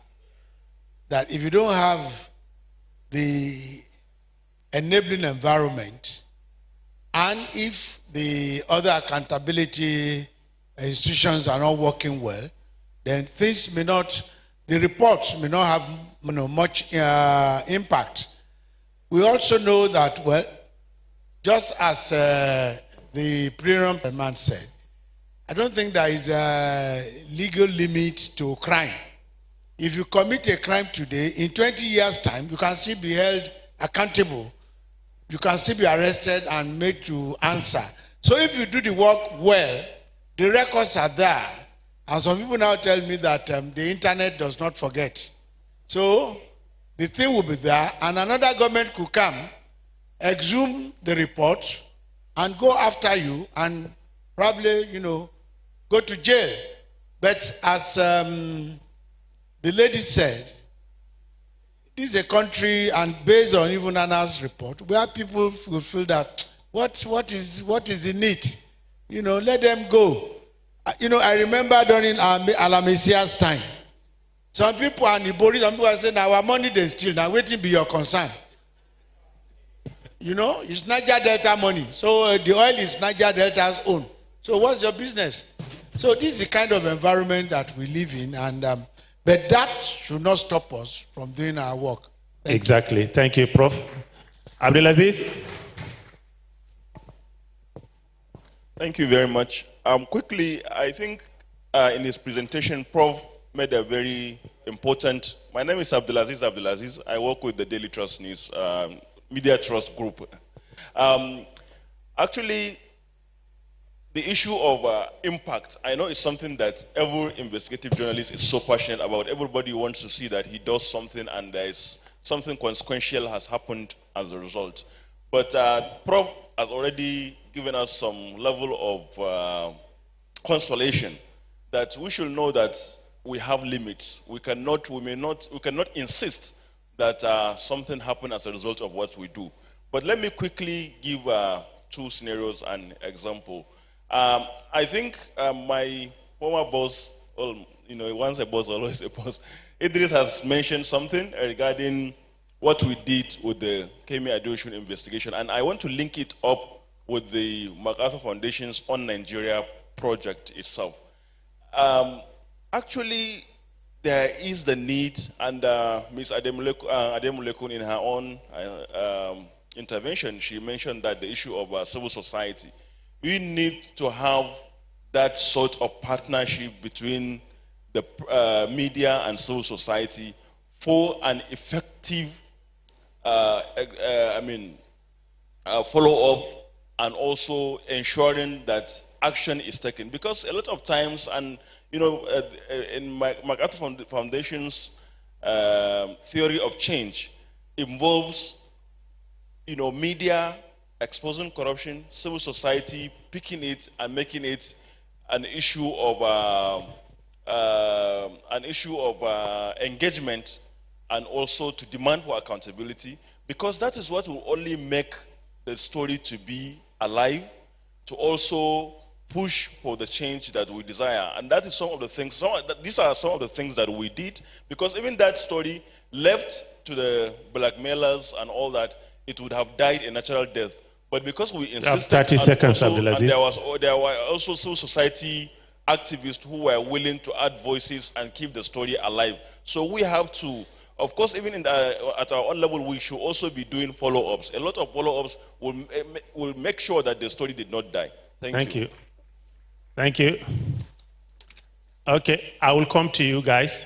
Let's hear from that lady. Okay, good afternoon. My name is Precious Wena Ahiakwo. I'm a freelance investigative journalist, and I'm with the Step Up Media Initiative. And Prof, during his opening remark, he said investigative journalists should maintain high ethical standard, and I want to ask, in the process of doing an investigative story and there's a hiccup, like you really needed, and some information, you know, and in the process you need to pay some money, or let me use the word like bribe, to get the information you need for your report. At this juncture, would you compromise? Would you throw away ethics, or you go ahead, pay the money and get your information and still include it in the report, or what do you do? Thank you. I think your question is very clear. Okay. Prof, you will have your say on this, but let's take 2 more questions. We're mindful of time. After that, we'll take a quick break and then resume for the afternoon session. Yeah, the guy with the hat there, yeah. Yes, thank you very much. I'm Dr. Samin Umar from Bayero University, Kano. The question also is generated from the submission of Professor Lai Osho. Okay. I have been a student of Lai Osho for more than 20 years, but in his submission, yes. If not because I know the knowledge is dynamic, I will be shocked. He said there is no news or no information as neutral. And that the profession of journalism is neutralization of negative or positive, or simply the cornerstone of journalism is providing neutral information to the society. Prof, let me drink more from your ocean of knowledge. Thank you. All right. One more, not directed at Prof. Okay. Lady behind, the guy behind there in the purple shirt. Thank you. My name is Kemi Busari. I work for Dubawa. So my question is for Idris and Anas, because I've had this conversation with them in the past. And it's the question about the attitude of the public. What you are doing will eventually become history. So even for that reason, it's important for you to do the investigation. But here's the question. We were taught that journalism, and particularly investigative journalism, should be done in public interest. But the public that you are doing such investigation about are not interested in your investigation. I consider that as a problem. So going forward, what do we do differently as journalists? That's for Idris and Anas. And secondly, Anas, you just took some reflection on some of your work in the past. What has that done to you? Are there some new strategies you're thinking about? Thank you. Okay, thank you. Now, we'll let them answer the questions, but I'm not sure the public are completely uninterested in investigative pieces. It depends on what side of the aisle you're on, but I'm not to answer that question. I will let them do that. Before they do that, let's hear from Prof. 2 questions. One about ethics. Yeah, there you have the microphone, Prof. Well, the lady asked questions about what we call checkbook journalism. Yes. And from the ideal position, it is not allowed. You can be caught, and those that you investigated will accuse you that you paid for the story because you have an axe to grind. So that is it. But, you know, things are changing. For instance, the issue of undercover investigation using hidden cameras. There are some media organizations that do excellent investigative journalism that will not allow it. They will not allow it. But there are some that will allow it. So it depends on organizations. It depends on the prevailing circumstances, you know. So I won't say yes or no, but I know that ideally it's not something that is encouraged. Then the other one is that no news is neutral. Yes, that is true. You see, I submit that you provide information, but that information has political and ideological implications in terms of the people who read and interpret what you have done. It is at the point of interpretation, the point of consumption, that the political aspect of news comes. You have just done a story. People say, okay, hold up on Lagos Ibadan because Julius Berger is not doing well. You have just written your story. Typical Nigerians will say, how would they do well? They've taken money now. They've bribed government officials. They start putting a lot of interpretation to it. That is where the political aspect of news comes from. Thank you, Prof. Idris?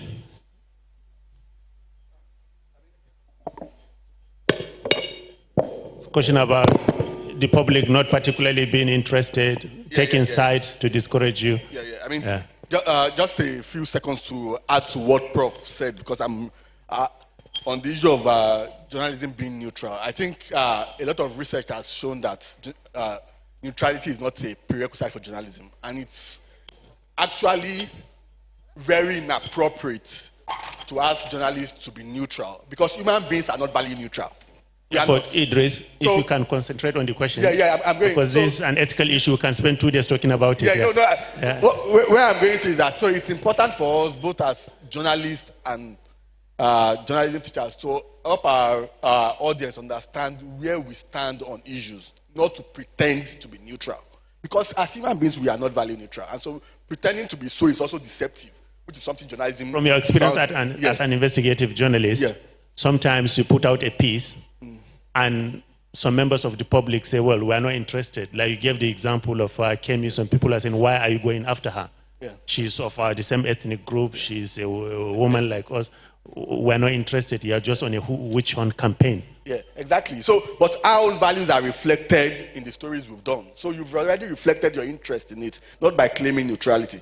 But to the issue of the public not being interested, like you rightly said, it's true that it appears as if a large section of the public are now no longer bothered about great investigative journalism. That, in my view, is broader than just putting the blame on journalists. Abdulaziz raised something significant. I think, for example, that journalists, there's a limit to which journalists can do advocacy. I think civil societies in Nigeria have let Nigerians down a lot. Yes, I think so.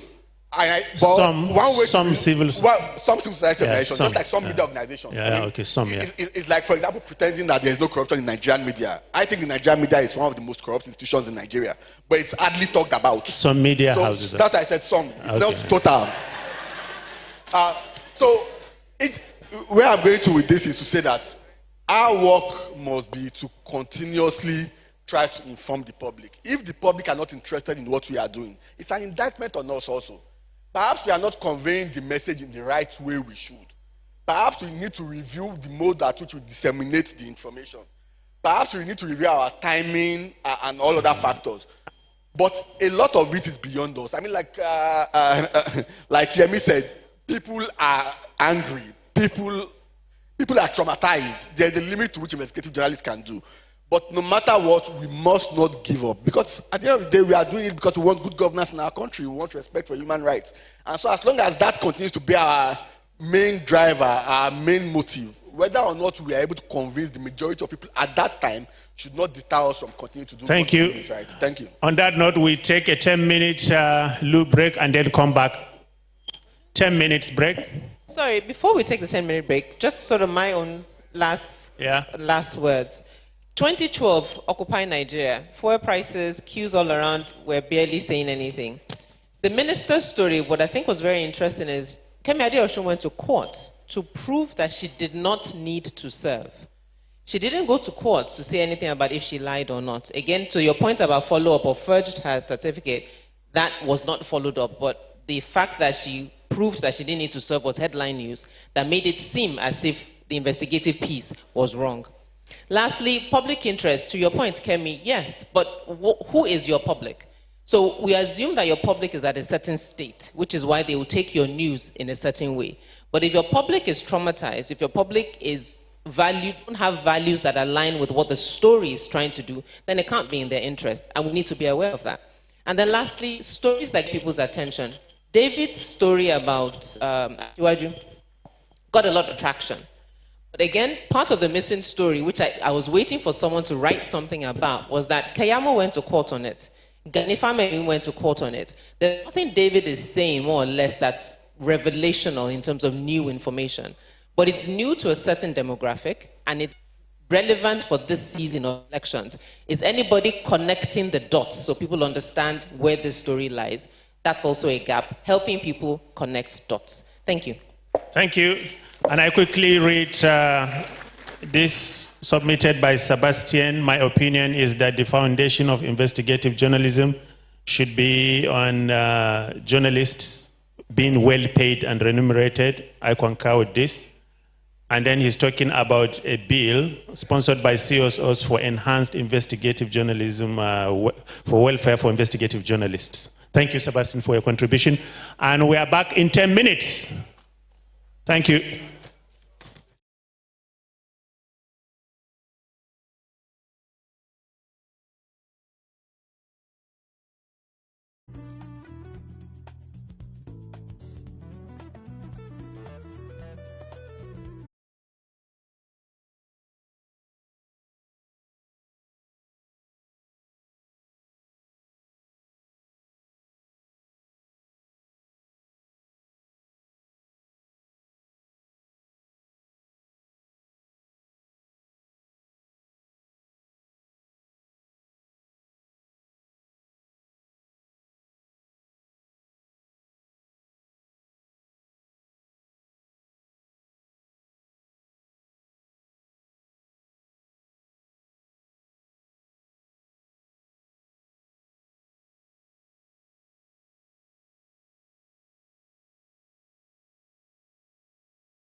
Anita Ibiogbe, Editor-in-Chief, Citizen by Zikoko. Anita?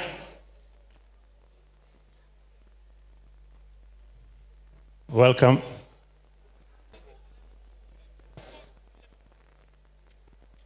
Haruna Mohammed, co-founder, Wikitimes.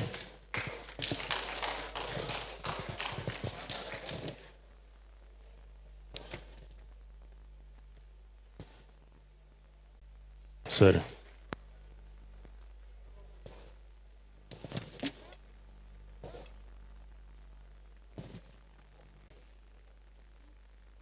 Ladies and gentlemen, so we're resuming the session and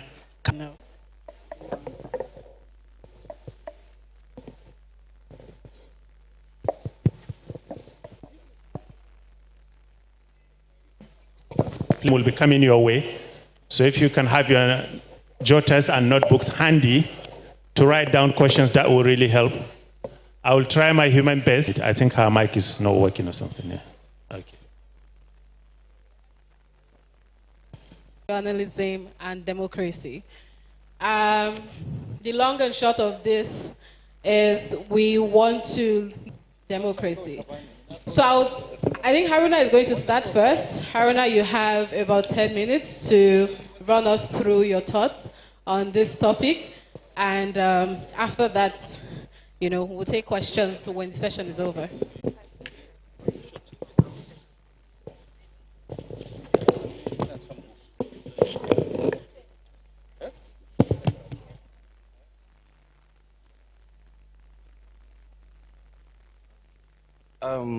Good afternoon, ladies and gentlemen.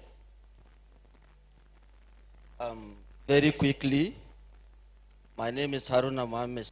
We are in a country where people stand on protocols, right? So let me quickly stand on the existing protocol. Wikitimes is an accountability outlet based in Bauchi, Northeast Nigeria. The argument is that the media, particularly in Nigeria, has deserted the subnational levels. If we talk about accountability journalism in Nigeria, most of the times we talk about the big media houses exposing big corruptions. You talk about the Daily Trust, the Punch, Sahara Reporters, Premium Times, and all that. And most of the reportage they do often expose the big actors. But our argument is that for our democracy to be very strong, we must equally focus our attention at the subnational level, because there are local actors, local politicians calling the shot at the subnational level and subverting the interests of the people in the process. Now, somebody talked about the media remaining as a neutral arbiter. We say no to that. Our argument is very simple. If the media must guard against those values that define an efficient democracy, then the media must be very assertive, it must be very adversarial. In fact, if you like, it must be combative. Because you cannot claim to be neutral when the interest of the public is consistently being subverted by local actors, local politicians, local vested interests. And Prof reminded us of the conservative traditional functions of the media: education, entertainment, information. Now, for any democracy to survive, the people must be educated. The people must be armed with credible information. And the media is at the center. Now, if we concede that the media is at the center of providing credible, factual information, then the media at the subnational level must have all the rigors, must have all the capacities, must have all the required resources, if you like, to be confrontational in siding with the people, to be confrontational in exposing corruption. So I will share a few things we do at Wikitimes, and probably that will enable us to reflect deeply on why the media at the subnational level is very, very important. Now, like I said, we are a hub that deals with investigations at the local level. Here is the thing. You know, sometimes when politicians at the center make decisions, you will agree with me that most of the times the local people are not carried along. They are not aware most of the times that certain provisions have been made to communication challenges, name them. Now, when those provisions are made and those local actors, those politicians, connive through it, you are not only naming and shaming, but you are equally arming the people with the right knowledge, with the right information to ask critical questions. Because when people are armed with credible information, on their own, they will question some of the decisions taken on their behalf that don't address their needs, that don't address those things they cherish. We have a number of stories we have done at Wikitimes that reflect what I am talking about. Look at this one, for example. Inside details of how Bauchi police helped former commissioner to manipulate murder case into a road offense. So media was reporting that it was an accident. People that saw this thing happening felt disenchanted. Was not actually what transpired. We were lucky to get exclusive document from the police. We did this story in Adamawa, and for many of us, Buhari is the #1 anti-corruption crusader. I don't want to be fact-checked on this, please. I don't know. It's an argument we will continue to have. But under his nose, about ₦1 billion was stolen by one family using 4 contractors they co-owned. And guess what? When we published this story, there is a senator at the center of this story. She called and said, "Why are you guys interested in tarnishing my image? Why are you hell-bent on destroying my career? I am the only decent politician in my state bringing dividends of democracy to my people. Why are you so much interested about my project?" These are big actors at the national level, but guess what? What they often do, with the assumption that the media does not have the resources to visit the hinterland, to unearth the corruption there, they will go to remote, if you like, hard-to-reach villages to cite some of these contracts. The assumption is very simple. The media does not have the resources to visit those hard-to-reach communities. We often visit those communities when there are disasters to offer what I call episodic reportage. We were there to expose this. And guess what? The money was released to all the contractors same day, which is already a violation of the Procurement Act. We all know the provisions of the Procurement Act and what it states, that contractors are only entitled to what? 15% mobilization fee. These guys got the whole money in one day and the contract was not executed. They stole the money. And when we exposed this, they were saying, we were after the politician, trying to destroy her. Next slide. And in fact, before then, she even wrote to us threatening to take legal action. And for me, sometimes when I reflect on this kind of thing, what is even more annoying is when the media is equally conspiring with the politicians. You know, after we published this story, she issued a public statement, distributed releases to media houses, and they published it without any effort to verify the veracity of this investigation, to even find out from us the methodology and some of the corruption we were able to unearth. It's so unfortunate. Next slide, please. Next slide. Aha. We did this story in Bauchi, where, and again, sometimes we also need to reflect on this. The local healthcare workers at the local level ought to side with the people by insisting that the right thing must be done. We must have adequate healthcare professionals. We must have commensurate commodities at local facilities to be able to cater for the needs of the vulnerable.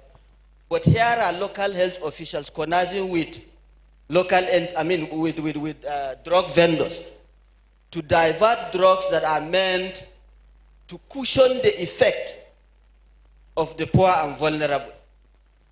It was so unfortunate. Next slide.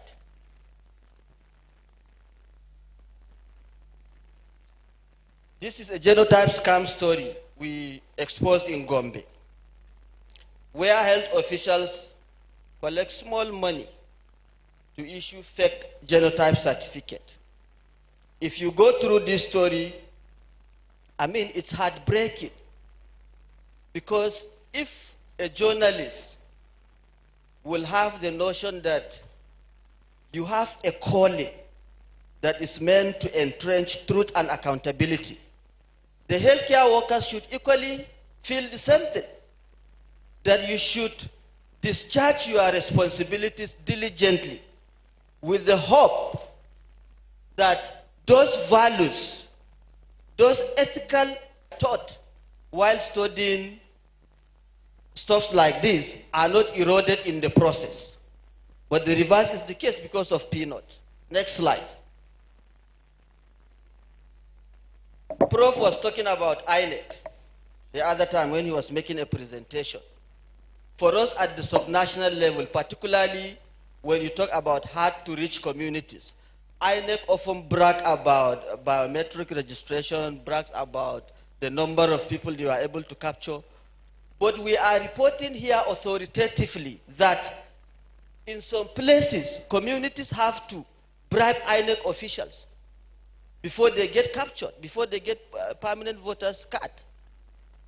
And somebody the other time was arguing that journalists have pampered INEC too much. We don't scrutinize INEC so seriously in our journalism. This body has a lot of money. Look at their budget, for example. How many of us make deliberate effort to scrutinize how these monies are spent? If INEC will have those billions at their disposal, but then their officials will collect money from local communities before they get permanent voters card, I think something is wrong somewhere. It's additional challenge on all of us as serious-minded investigative journalists. Hi, Haruna. You have about 2 minutes left, so maybe you round up. Let me round up by saying this. I still want to submit and argue strongly that for us to mobilize our people, to mobilize the citizens at the local level, we must make deliberate effort to have stronger accountability platforms like WikiTimes that are authoritative, that are assertive, that have all the rigors to hold power to account. We must name, shame, even if we fail to jail. Thank you so much.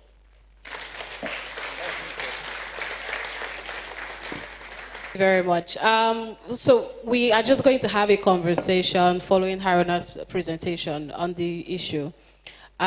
Just as a prelude to the conversation we'll be having, is when we talk about media, democracy, investigative journalism, I think a common thread there is that it is media that upholds democracy.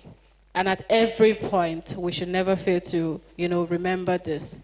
This means that the reports that we put together, the way that we amplify the things that we do, have a direct effect on how people vote, who they vote for. And responding with the Nation newspaper in Niger State, and most of my reports are investigative in nature, although I do routine news reports also. And most times, the questions I always get in in the state is, how come you do this report and your paper carries it? Because everybody has the notion that a Nation newspaper belongs to APC and shouldn't say anything critical about APC. Niger State government Niger State is an APC state-led state, and they felt they shouldn't, I shouldn't be writing things that are what they perceive negative in the state spoken about. These are things that need to be brought out, and the media can do a lot if they really focus on that. Because when I started, I decided, okay, there are a lot of underreported issues that need to be brought out, a lot of things governments are doing wrong that they need to be accountable for and be transparent about. And there are a lot of things, especially, as you said, in the hard-to-reach areas that are not being brought out. Most of my reports are on security issues in Niger State, and we know security is underreported. Even when we get reports from security agents, they are really, should I say, biased on their own. And I have to go, most times I have to go to these security reading areas to get the view of the IDPs. And I think there was a time I reported on the food given to them, and now it was not adequate enough. And how I had to call out to the state emergency agency in the state to question them. You said you have given them so-so food. How come this food have not gotten to them? They say they've not gotten this portion for about 2-3 weeks. What is happening? And yet, as of last week, you said you distributed food. So, and one thing we need to also know is for the media to be upright and not take to threats.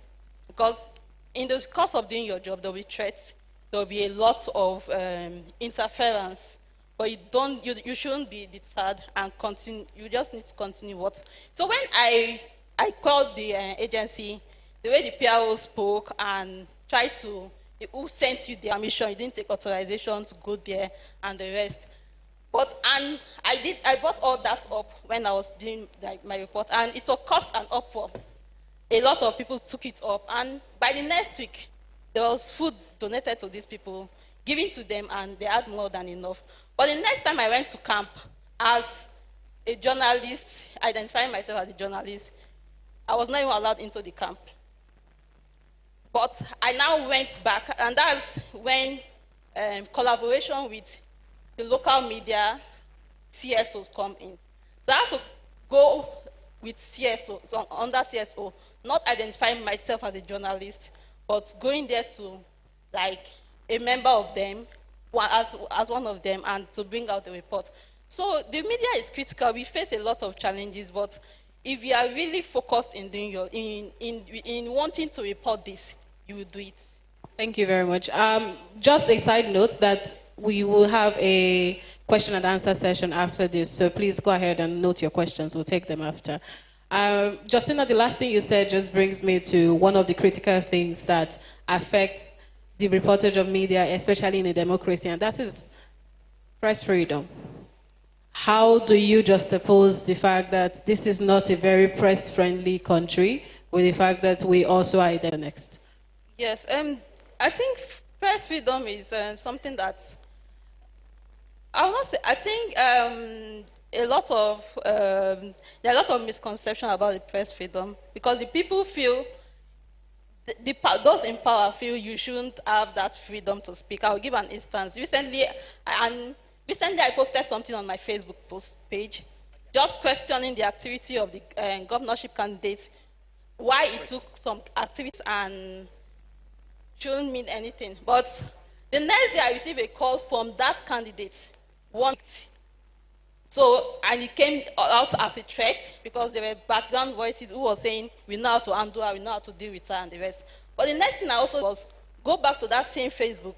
And we also need, as media, we need to take our stand that we have that freedom to give out ideas, to push agenda, because there were a lot of conversation around that issue before I made my post. But after I made my post, it was this.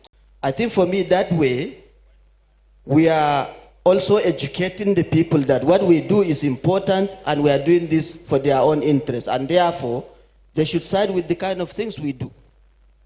I think that's fair enough.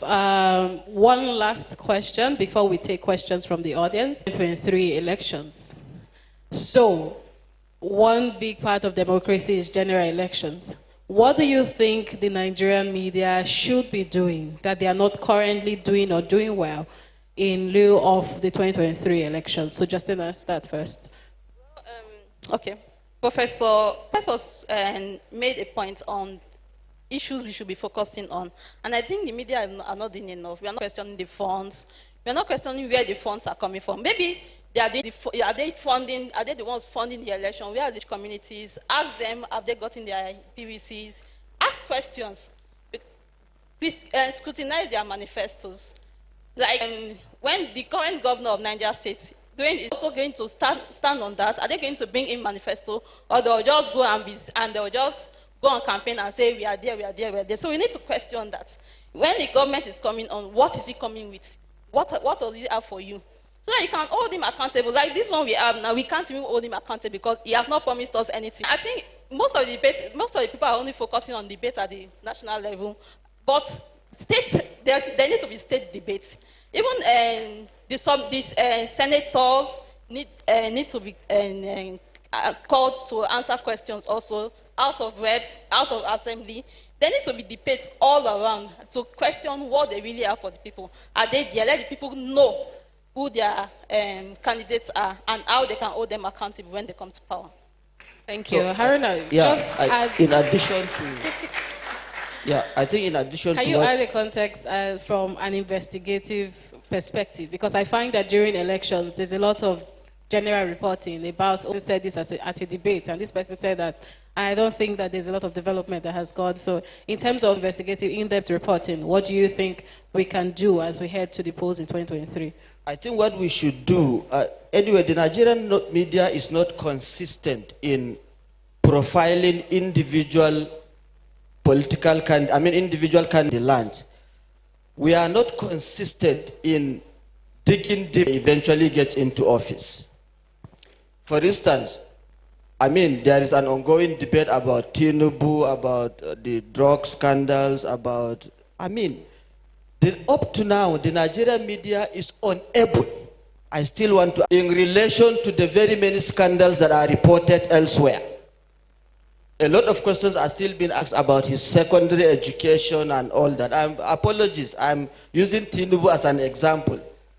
I'm not arguing that we are still unable to passionately and strongly profile these guys, define them in relation to their past antecedents, to allow people make decisions, because when the electorate are aware about these guys and their past antecedents into office, you know their past antecedents and you know what they are capable of doing. So I think going into the elections, the media should amplify that aspect of deliberately digging deeply about these individual guys aspiring to occupy public offices. Thank you. Guys, I think it's time for us to ask questions. Okay, hello everyone and good afternoon to everyone. My name is Tijesu Adeoye and I report for TVC News. My question is to, I didn't get your name. Haruna, yes. My question is to you regarding the last point you made. You said the media has not done enough work in terms of, the antecedents of some of these candidates. I would like to disagree a little bit because some of these antecedents are out there, but the problem is some people have made up their minds. They are not ready to, shift ground. They are not ready to change. In fact, a lot of people are just okay being ignorant. So how do you handle such a situation where, yes, this information is out there, but people are not willing, to take this information? That's my question. So, sorry, we'll take one more question and then you can answer. So we'll take 2 questions at a time. Someone raised, yes, please. There's somebody at the back there.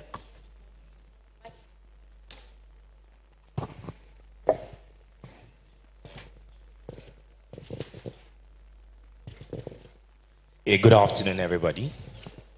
My name is Fatou Imbo Ibrahim, and I salute the panelists for a job well done. Well, I would like to align with the lady, the reporter from the Nation newspaper, I think in my own opinion, I feel like the media is underreporting what is happening in the grassroots, most especially the local government, the House of Assembly, the House of Rep members representing a lot of people. To tie it to the issue of the doctor that was arrested, the investigative report that was shown to us, previous presentation, I think people in that community need to be incited to know that they need to hold their representatives accountable. But these days, I think that I always define the media as a toothless bulldog that easily get distracted by different news. Now we are talking about the 100,000 naira limits for a week who leave politicians. But my point here is that as a media person, we believe that when we report something from the national level, it is, but I just crave our indulgence to focus more on the... I don't know what happens to us as Nigerians, whereby even when we see all these investigative reports, we tend to leave everything in the hands of God. I don't know, maybe because we are too religious, but I would like us to, as a media, to continuously set the right agenda for them to wake up using social media and other great platforms. Thank you so much. All right. Thank you very much. Let's take the other question. All right, good afternoon, distinguished ladies and gentlemen of the press. My name is Saf Shokende, a campus journalist from Las Protect Press Club. My media practitioners and non-media practitioners venturing into the media business. And with the rise of media ownership by government officials, particularly the local paper, so and partisanship from journalists themselves and social media engagement buying, because we've been seeing things like that, that people have, there's a set of people that actually sells likes, views, even commentaries, set of people that actually sells likes, views, even commentaries, that they'll be paid to do that. So what is the fate of investigative journalism within this scenario? What is the fate of investigative journalism in terms of... Thank you. Yeah.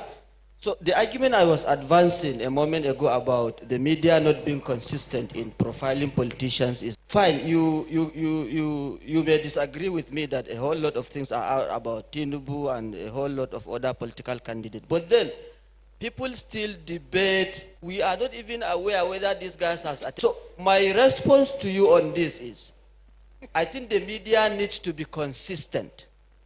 Moturayo is advancing a model called ROSH, report until something happens. If the media is consistent in talking about those things, through public commentaries, through a whole lot of other engagement, doing that, I mean, this is food for thought for all of us. If we really need to up our game on that aspect, we must concede that for us to adequately hold those guys accountable, we must be deliberate in our consistency to make their own decision. Thank you. So, Justina, I would like you to answer what... The place of university is to be, as you said, consistent. Like what I mostly do when my stories are published, I share it on my social media pages. I try to amplify, ask questions, do some follow-up, and most times we just leave the report when we do... Okay. In addition to that, and I'm taking extra time to answer because you're a campus journalist and I understand how discouraging it must be. I think we need to understand that because there's so much conflicting information, people are going to constantly need context. They are going to constantly need nuances. They are going to need this place for you to give more context, more time, but there will always be space for you to do investigative journalism simply because that is what it is, investigative journalism. It is providing new context, new information. And then we have another one. All right, so we'll come to you after. Good afternoon. I'm Christy Pam from Jos. I work with J101.9 FM. My question is, and compare that to the international media when they come in like that. I already have fear of how do I get there without being attacked. I don't have resources, so people are not here to joke. But you are going there on your by your awesome self. So how can you walk essentially around that, knowing that those are challenges that are there? I know we can't remove those challenges from there, but how do we walk around that? All right, thank you, sir. My name is Zubair Abdul Idris. I'm the team lead WAMA. Journalism and journalism, we can take it just like the society, the upheavals within the society also face, journalism profession. Looking at the local media and the context in which Justina gave an account of what has been happening, there are a lot of stories in which some of courageous journalists, investigated and also report. But sometimes, in Niger State in particular, there are some local stations that investigate issues that has to do with corruption. One, the issue of taking loans to finance the local government election. Number two, there was, a loan of 250 million naira, which was uncovered by one of the partner radio station on this MacArthur Amplifying fight against corruption. When that report came out, the House of Assembly went into that, investigate further, and also suspended 15 local government chairmen. Why is it that the local media in Niger State are afraid to amplify this kind of stories? Thank you. Thank you very much. Okay, Haruna, take it. I agree with you totally that media poverty in Nigeria is a very serious issue. Of course, particularly at the subnational level, we all know that the media is visibly weak, is very poor, and not only that, the journalists themselves lack commensurate capacity to even expose corruption. These are very evident at the subnational level, particularly with the local media. So what is the solution to that? Like you said, it's a very complex and difficult question.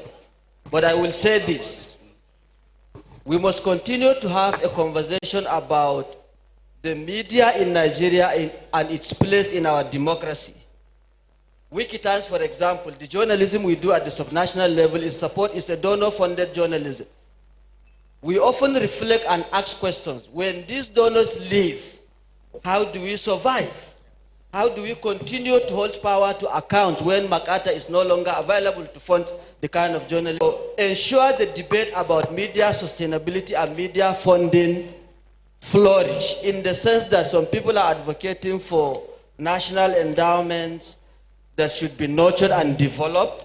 We should continue to fund adversarial journalism.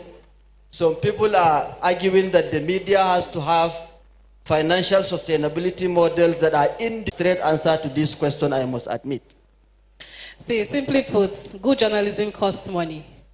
And one day we should actually honestly talk about money and journalism in Nigeria. I know we talk about sustainability and it's the new thing that we now talk about in Nigerian media, but we also cannot talk about sustainability in a situation where we have people, journalists, who do not want to think about how to be sustainable, and then business people who do not understand journalism. So we need to be able to say, how do we create a system within ourselves where we allow people who can run businesses, who know how to raise money beyond grants, who know how to structure business models, come into the profession that share the same ethics and visions that we have.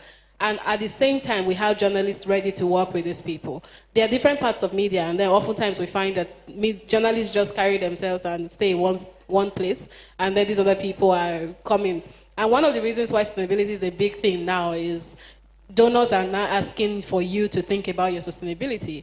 But beyond that, how do we think about money as regards the way that we cover news and the way that we structure our newsrooms? We should not be ashamed to have this money conversation, because everything, good journalism equal to money is a very key part beyond will, when it comes to good journalism. Justina, would you like? Yes, I will. In Niger State, I think there's only I would say confidently there are two private radio stations.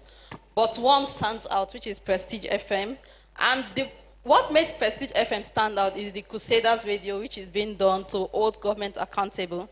I work with them sometimes when I get information. I try also to get information I ask them developments on issues that go on.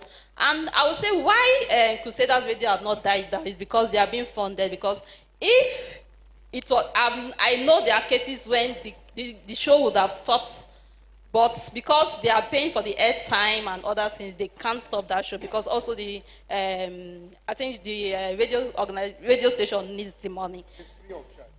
It's free of charge. Okay, so the show is there, and that's the only show that is really holding governments accountable.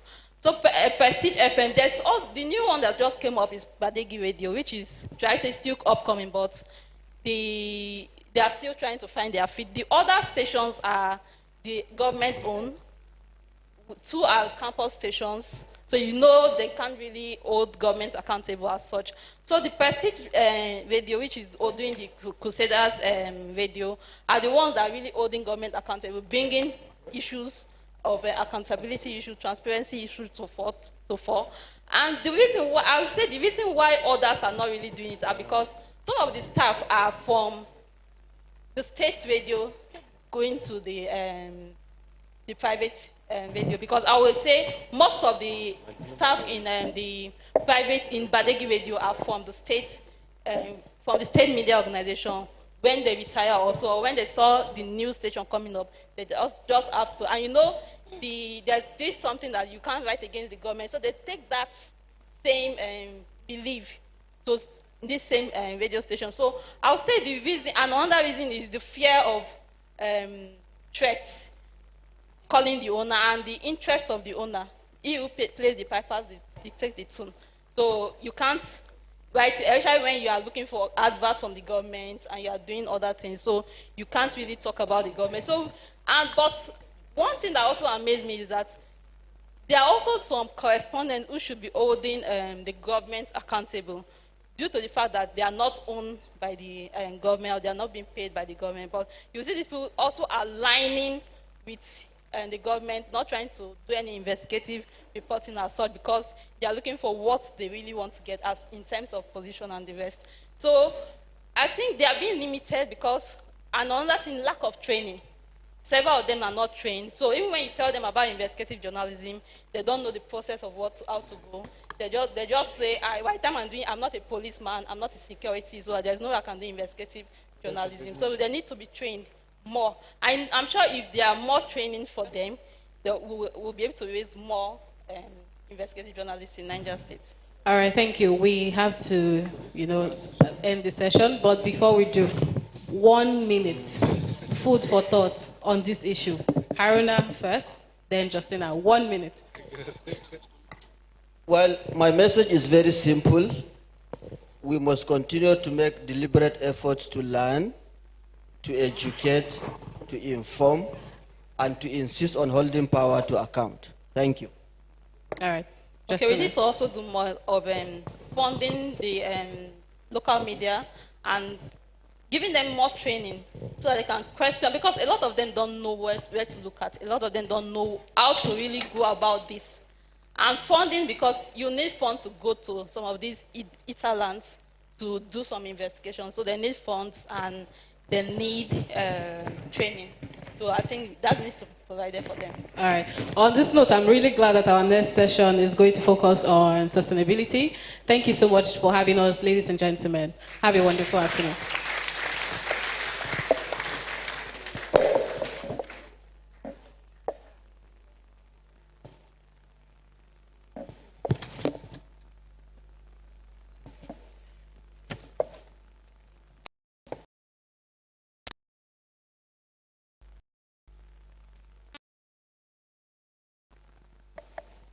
Thank you.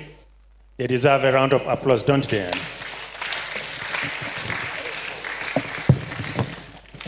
Good journalism costs money. It's not charity. And we're going to be discussing money in this session, which is the final one for today. But before we start, I would just like to call on colleagues at the center to please, if possible, get the prizes ready for our 3 winners from this morning. Yeah, I would love to be able to hand the prizes in this afternoon session. If it has to be tomorrow, then it is what it is. So, our next speakers will be talking about sustainability. Everything here revolves around money. And for that, I would like to invite Adedeji Adekunle, Program Director, Nigeria Media Innovation Program. He is a media and innovation expert and a trainer who has worked extensively in West African media ecosystem. He has helped build the capacity of hundreds of journalists in accountability journalism, data journalism, and fact-checking journalism.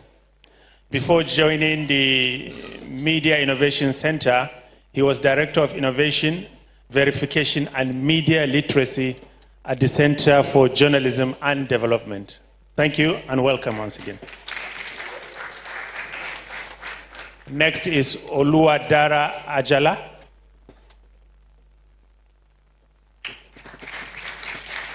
She is a programs and communications professional who has extensive experience in using the media as a tool for advocacy, specifically in public health. She holds a degree in microbiology, and prior to joining the MDIF, she was program manager at the Nigeria Health Watch.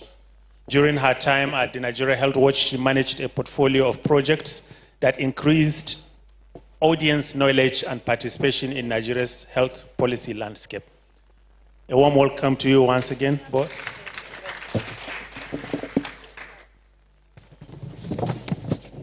There's a microphone for you there, or you can test it, madam. There's another one for you. Yeah, it's working. All right. So starting with you here. Okay, sir.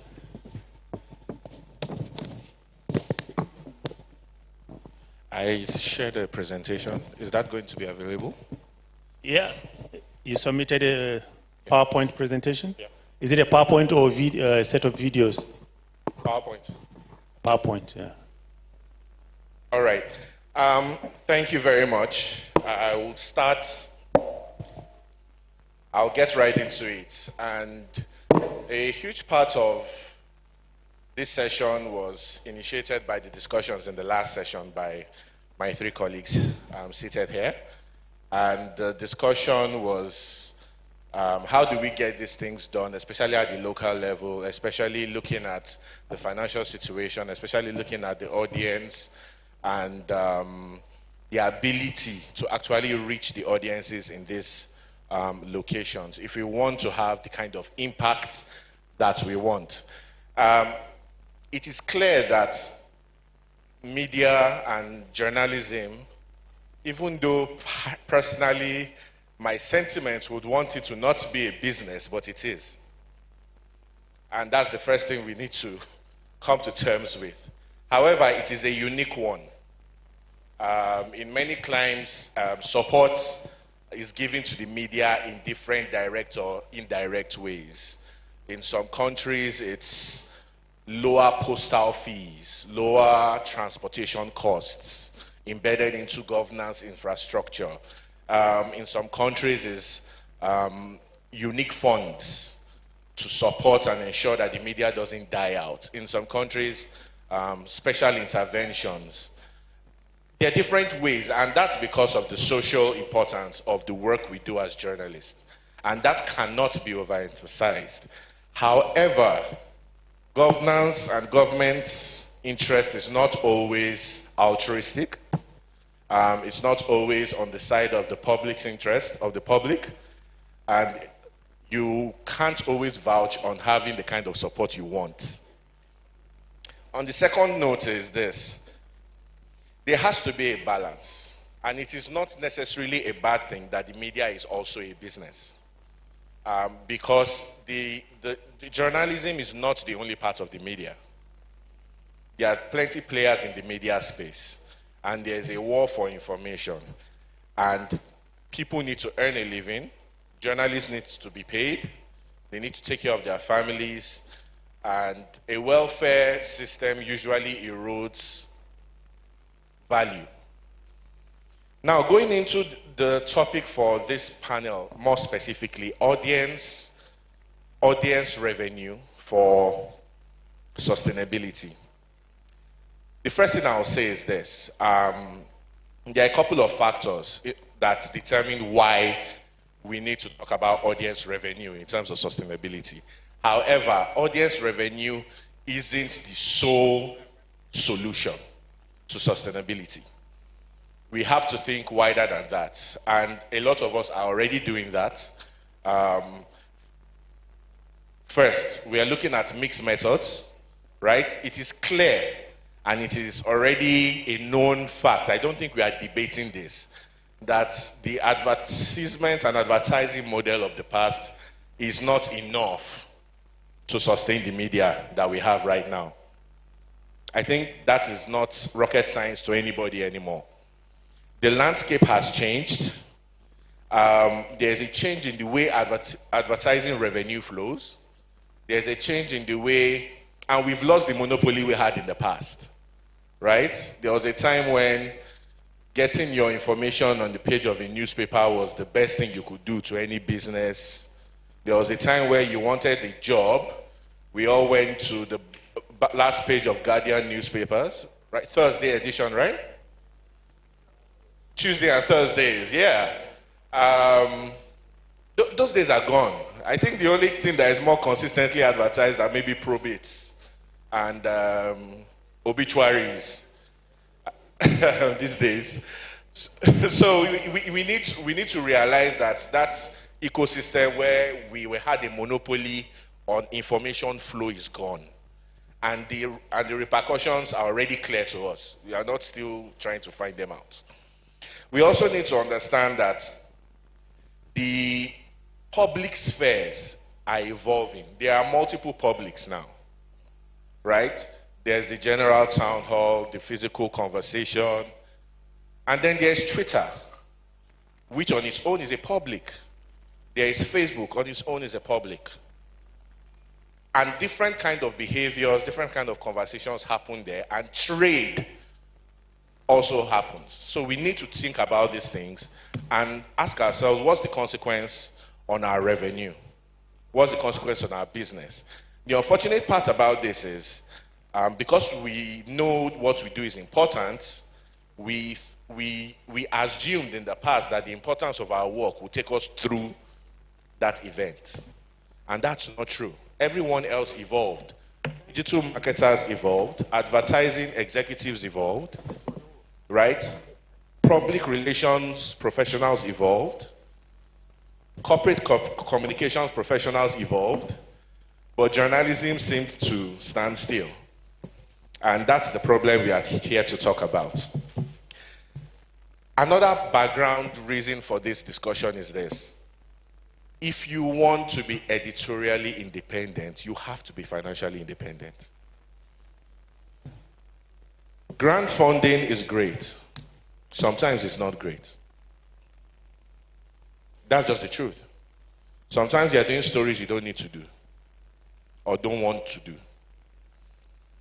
So there are things, these are discussions we have to have. I mean, even, I'm talking of funding from the people who mean well, sometimes can harm you as an organization. Now imagine the funding you get from people who could possibly be your opponents or who want to advertise and might be the people trying to censor you in the future. So we have to do our best to be as diverse as possible, create a lot of stretching room to be able to accommodate the peculiarities of the ecosystem, the information ecosystem we are in today.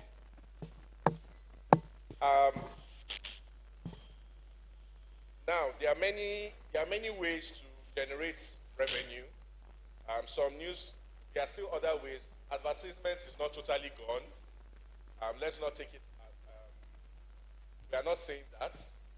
So we are still advertising, we are still doing content, production, corporate underwriting, we are still getting grant funding, which is great, article syndication, which is fine. So we need to have a mix of approaches. Affiliate programs. I'm not sure we've explored that enough in Nigeria. Affiliate programs, which are also fine. There are a lot of ways to fund the media. However, we'll be zeroing in on audience revenue here. And why we're zeroing in on audience revenue is because we assume that possibly the most neutral potential funder of our content creation is our audience. And that way, creating that relationship and building revenue from that relationship helps us to create a very strong backbone for a lot of financial frameworks and schemes. How do you get the audience to pay? Yes, and that's the next thing now. So there are three popular audience revenue frameworks. And the three of them are, first is what? Donations. The second is what? Subscriptions. And the third is membership. What's donations? Simply creating a funnel for the people who consume your news to actually take care of parts of your funding. And we've seen it work in some countries. We've seen it work with some legacy. Good example is The Guardian in the UK. Some people have read that newspaper for 50 years. Some people leave part of their wealth to the paper when they die. Some people even leave part of their wealth to the reporters that they read in that paper. That's how much the audience of The Guardian UK. However, the principles are not lost. So that's now subscriptions requires what a good number of organizations also won't do, which is put up a paywall. If you don't pay, you will notice subscriptions really do very well in the financial world. We agree that, right? A good example here in Nigeria is Business Day, right? Good, in the corporate world. Then we have memberships. Memberships, at times, is mistaken for subscriptions. The difference is this. A membership does not put up a paywall. A membership has recurrent revenue. However, it is not based on access. It is based on relationship. So a good way to look at it is this. And this is a mistake people make when implementing memberships, is they take the behaviors of a subscription model and try to get it into the membership. Whereas most successful membership models around the world took the behaviors of donations, organizations thriving on donations, and then monetized it into a membership. What I'm trying to say is this. The relationship is key. And to do that, there are a couple of requirements. You can move to the next slide. The first thing is this, and you need them to buy into what you are creating. And to do that, you must be able to communicate a vision and a mission that people can buy into. They must believe there is something unique about this platform. There is something that I can buy into. And it was there. And we think it's harder, but it's not. The truth of the matter is the fact that there's so much information around. There's an overload of information. Everyone is looking for a reliable source. And that's why investigative journalism will never get irrelevant. Because the truth will always be more valuable the more lies there are. So we need to know that if you keep your standards and if you can relate with your audience, you can build some loyalty. Now, you don't keep that loyalty by doing an event and sharing cups or sharing merchandise. It's about a participatory system and a change in culture, and that's where it gets difficult for most organizations. I'm trying to, my fellow panelists would go more technical, but I'm setting a foundation here. An editorial culture change has to happen. It has to become a two-way thing, not a one-way communication with the way we publish. there have been a lot of conversation here about putting out the right content for the people, and then there also have been conversations here now questioning whether that's what the people want, or how do the people see it. And the bad part is it had to get this bad for us to ask that question. How do the people see it? Which is the baseline of audience engagement. You need to know, first of all, who is your audience? Who is reading? Who is watching me? Who is listening to me? Adedeji, you have 5 minutes. 5 more minutes, great. So you have to know who your audience is, and that will determine a lot of things. The good part about it is knowing your audience doesn't feed only to the revenue you can create from your audience engagement. It also feeds into many other things that you do. It feeds into your product creation. For example, a good way to also be financially sustainable is to create products from your news content that will feed your audience, that are valuable to your audience. You cannot do that if you do not know your audience. You can't have that stream of income. So we have to think about that. We have to think about human-centered design.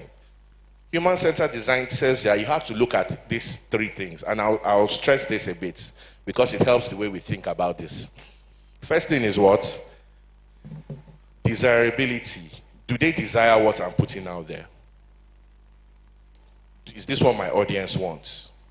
And this is about a fine balance here. The second part is, can I provide what they want? Or do I even want to? And the third part, and which is the most important part to the sustainability, is, can I be successful financially in providing what they want? That way you are not making assumptions that won't keep you floating, and then you're struggling to pay salaries after 4 months of launching a new enterprise. Now, how do we move from engagement to revenue? We have to invest in the competencies that are required. We have to invest in the competencies that are required. In other words, we have to understand the need for a diverse range of skill in a media organization as an enterprise. You need your business people on point. You need your product people on point. You need your social media engagement to be more than just posting things. You need to talk.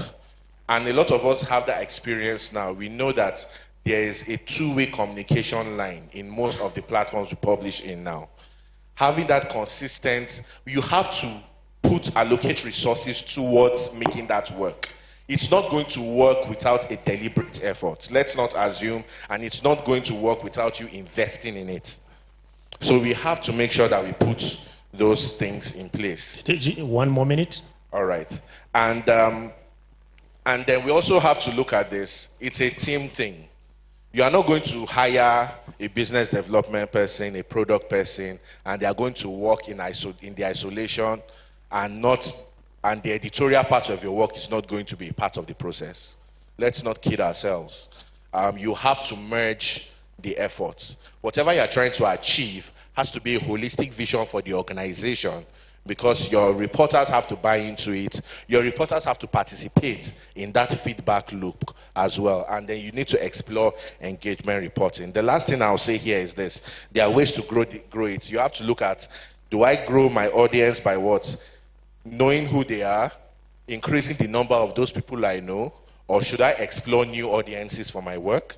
Also, you have to ask, do I now start with the most direct way to build audiences? One of the most direct ways, which I'll leave, is a newsletter. Why? You own your content. It's direct. There's no middleman. There's no algorithm deciding who sees it or not. The people who receive it. So that is a way to start from a baseline. And I'll let the discussions go on. Thank you, Adedeji. So clearly we've seen that financial independence still remains the holy grail for many media managers. Thank you for leading us halfway on this journey. Let's hear from Oluwadara Ajala whether she can ultimately lead us to where this holy grail is lurking, and if we can find it eventually. To this, I want to take a minute to really appreciate the depth of work and sacrifices that you as investigative journalists and journalists generally put into really ensuring that the audience, the public, gets the truth that they need. And now we're going to take a deeper dive into how to connect your very valuable products with the audience that needs it the most. I like to start off with a quote from a TED Talk that speaks about what organizations can learn from Coca-Cola's success, that says the fact that people need something doesn't mean that we don't need to make them want it. I don't know if that resonates in a way. And then I would also start off with a quick question, a question that Deji has also asked. Who is your audience? I can take one quick volunteer to describe your audience to me. Audience, anybody wants to go? Okay. Cynthia, Anita.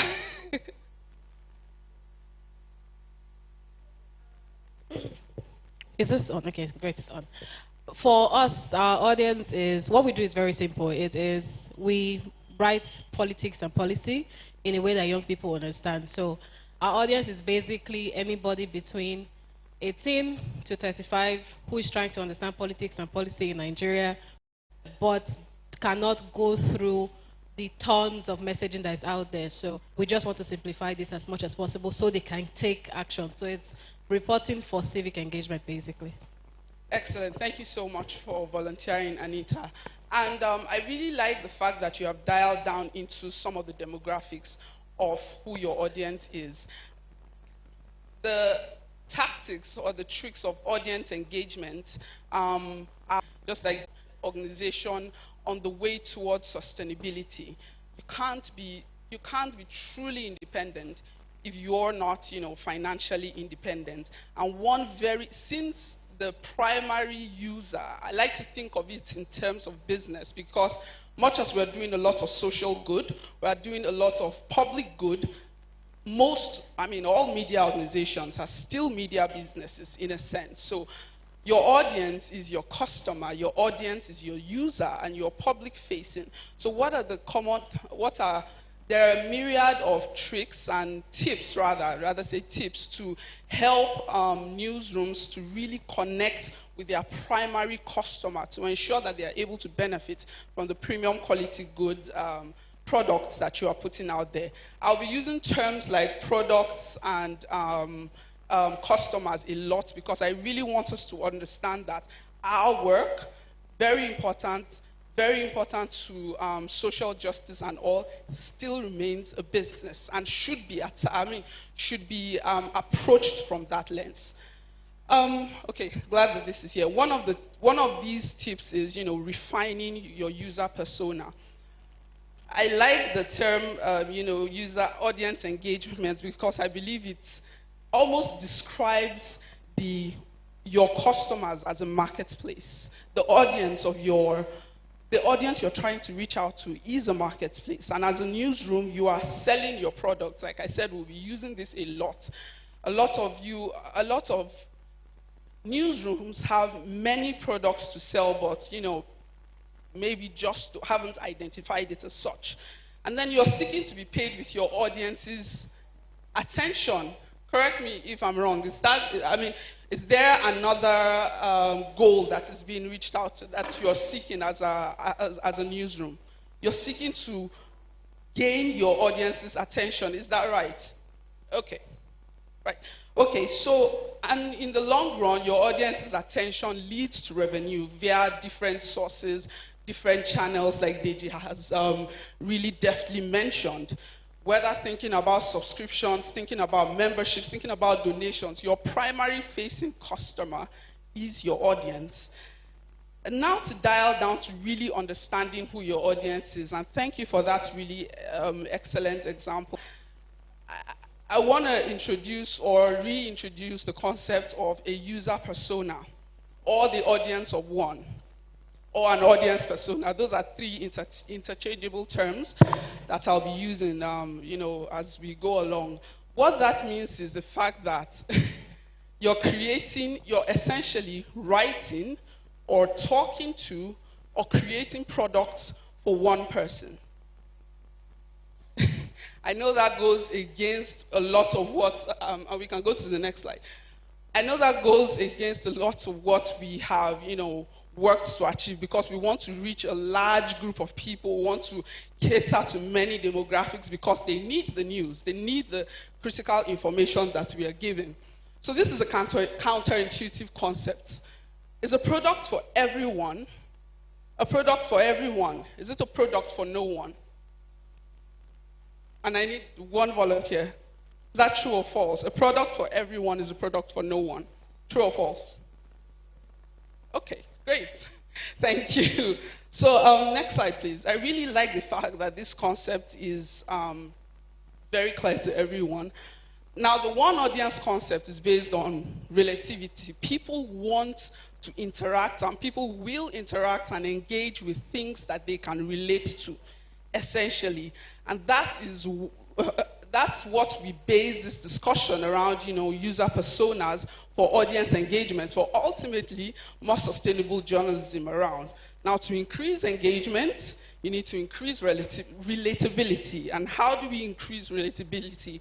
We do that by really understanding the uniqueness of our audience. I'm talking about in-depth data collection of who our audience is, what their needs are, what their challenges are, what their preferences are, what kinds of things they face on an everyday life that influences the decision of where they go to seek information. Okay. Next slide, please. Great. So who is your audience persona? Who is that? I mean, who is your audience persona? Who is your user persona? Who is your one audience, essentially? It's a fictional character, yes, that has a name. That's one thing to add, and it's like your audience persona should be as granular as actually giving a name to your audience persona. But even though it's a fictional character, it should be based on real data gathered from your existing customers. Now, we don't go out of the blue to say, this is the person I want to write to. And I know that this may be a little tough as journalists who see the truth that audiences do not necessarily see. But it's important to also respect the fact that the audience essentially has data, has insights to give to you. And to, create your audience persona, you need data that's gathered from your customers, and there's that word again, your customers and your potential audiences across different categories. Now, this data insight is what is now categorized to describe different attributes of real people in your audiences. So, giving the example that Anita gave, for example, her audience persona can be named, off the top of my head, I'll just say Catherine. For example, Catherine is... You have 5 minutes. Okay, thank you. Anita's audience persona, for example, can be named Catherine, who is 30 years old. Where does she live? She lives in Lagos. She likes to do different things. But let's move on. I'll show you real in-depth what that could look like. Okay. Oh yeah, that's the slide. So some of the data insights that you could collect, as you're trying to round up who your audience persona is, the demographics, where are they from, who are they, what do they like and do not like, what are their habits, how do they consume information and where, as well as their buying preferences. This is really important as we develop our news products. I keep emphasizing that we have news products to sell as media organizations, and we need to understand the buying preferences of the audience that we're trying to sell to. And this speaks to the question that Kemi raised, as well as the response of Idris. It's not the best feeling when you put out what should be very quality information that people should interact with, but they're not interacting with it. And this could be for many reasons. It could be that it's not something that they just know about or understand. It's not their preference. This is why it's really important to understand the values of your audience, what products they will pay for, their interests, whether they are behavioral patterns, as much as even job description career experience, and this can help to give insight into the types of things they would read and regularly engage with. And there's a truckload of them, to be very frank, but the most important thing that I like to say is, the type of product, and DJ has touched on a lot about products, your product as a media organization, the type of product you are trying to develop or you have already developed would help you to know what data points to measure as you're trying to understand your audience. Okay, next slide. Some very quick notes. We emphasize on, one user persona per product. For example, you're not going to say, okay, for this one product, my user persona is Austin and Amaka and Catherine and Mary, who come from different places. And that's because these unique points that make up your user persona are data points that speak to millions of people. So for example, there's millions of 30-year-old Nigerians. There's millions of Nigerians who are 30 years old and come from Lagos and do the kinds of jobs that, Catherine from her example do. 2 minutes. Okay. So yeah, there's tons. So each of these data points speak to millions of people. I mean, hundreds of thousands, if not millions of people. But really dialing down to understand the different needs and preferences of these kinds of people would help you create and continue to produce relatable content that the audience can continue to engage with. This is why it's very important to not, continue to write for an unknown category of people. Next slide, I think that's the last one. Oh, okay, I think we'll talk about this later. The last slide. Okay, great. Some important final notes. Refining your audience persona. It's not a one-shot vaccine. It's not something that's done one-off. It's something that you continue to do as you continue to listen and empathize with your audience. It's not done, it's not an exercise that finishes at some point as you continue to build your product. It's continuous. You don't have to do it all the time, but even some parts of it, understanding some parts of the data that make up your audience can help you really fine-tune the product you're putting out to your audience and how, very importantly, how you're putting out that product. Thank you. Thank you very much. Thank you, Dara and Deji, for leading us on this very difficult search for the holy grail that is financial freedom for media organizations. You've tried, but I'm not sure you've led us actually to where we can find the holy grail. And this, I think, is fundamentally because of two factors. Two big takes. And the other is the phenomenon of the internet. Because these two dragons have conspired to alter the funding model for journalism all over the world, like Deji has pointed out. Once upon a time, it was okay to start a big newspaper or a radio house, and based on how big you are, you could, attract the agencies to come and buy space. But that has been turned on its head. So where do we find the Holy Grail? How do we achieve true financial independence to run our newsrooms? I've heard them talk about knowing your audience.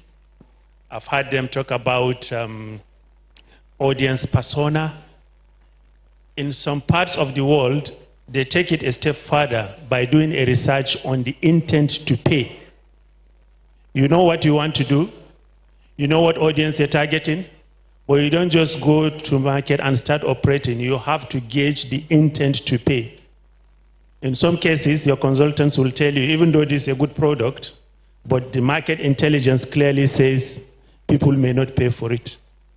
Unless you have a big benefactor somewhere that can bankroll your operations, you may just be subsidizing this operation. So, food for thought. There are no straightforward answers. Until we are able to slay these dragons, these two dragons, it will be difficult to operate. And these two dragons are here to stay. But no matter how big they are, they can't suppress journalism. Journalism is here to stay as well. So there are cuckoos in the nest. Bearing this in mind, we throw the floor open for questions.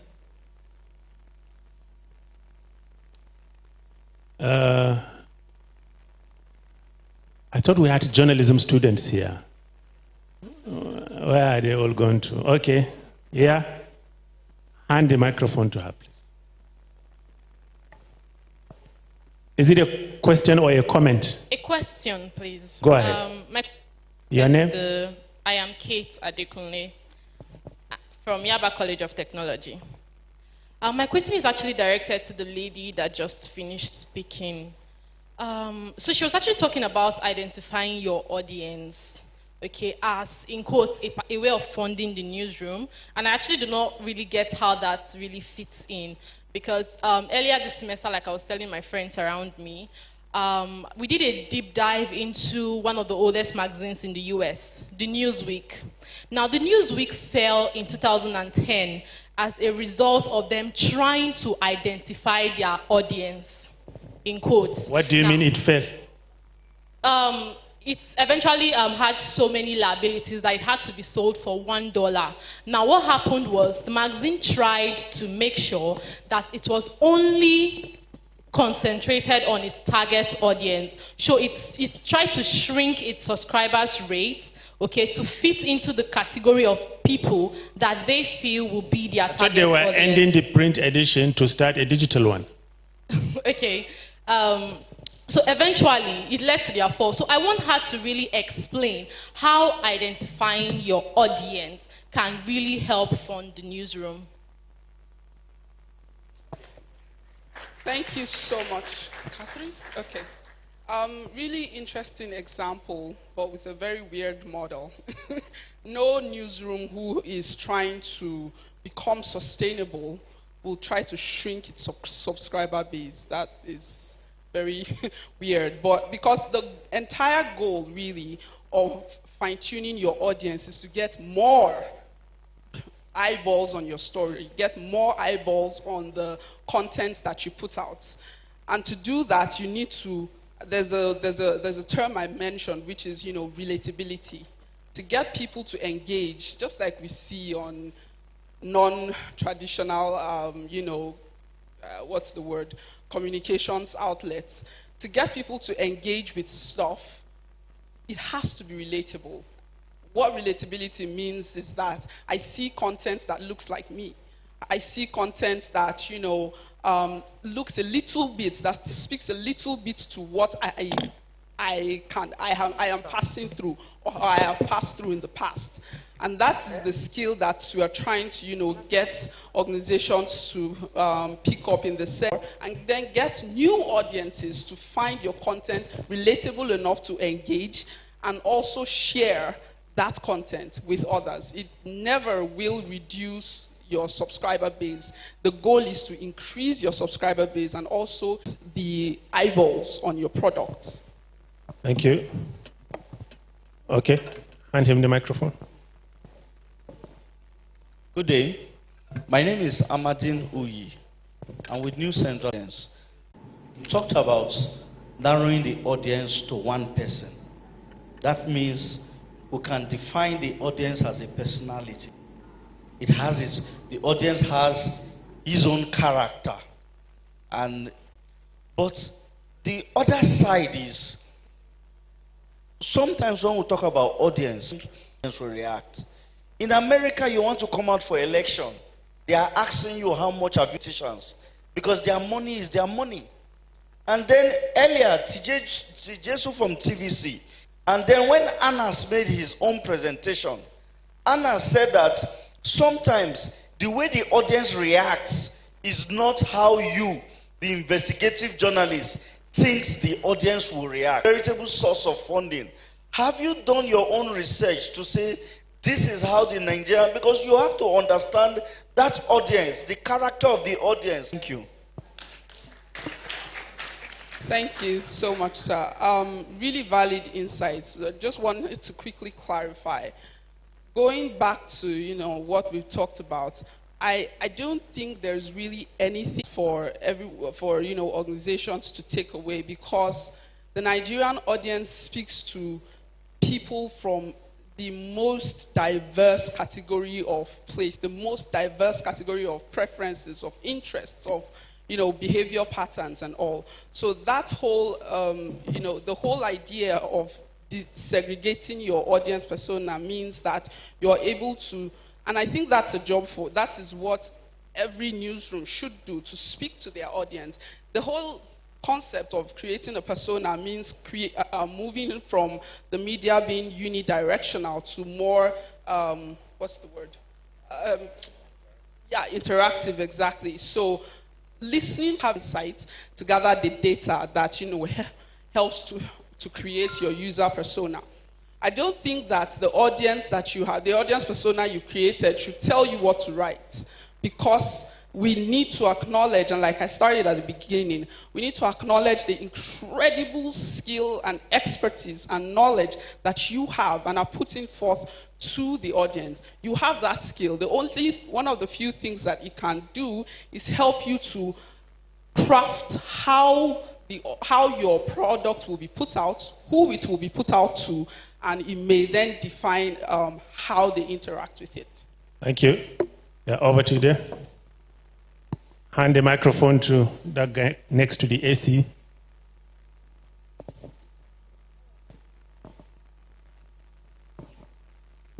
All right, good afternoon once again. I'm Safio Kainde from Laspotec Press Club. Speaking of audience, I want to talk from the angle of me being a campus journalist.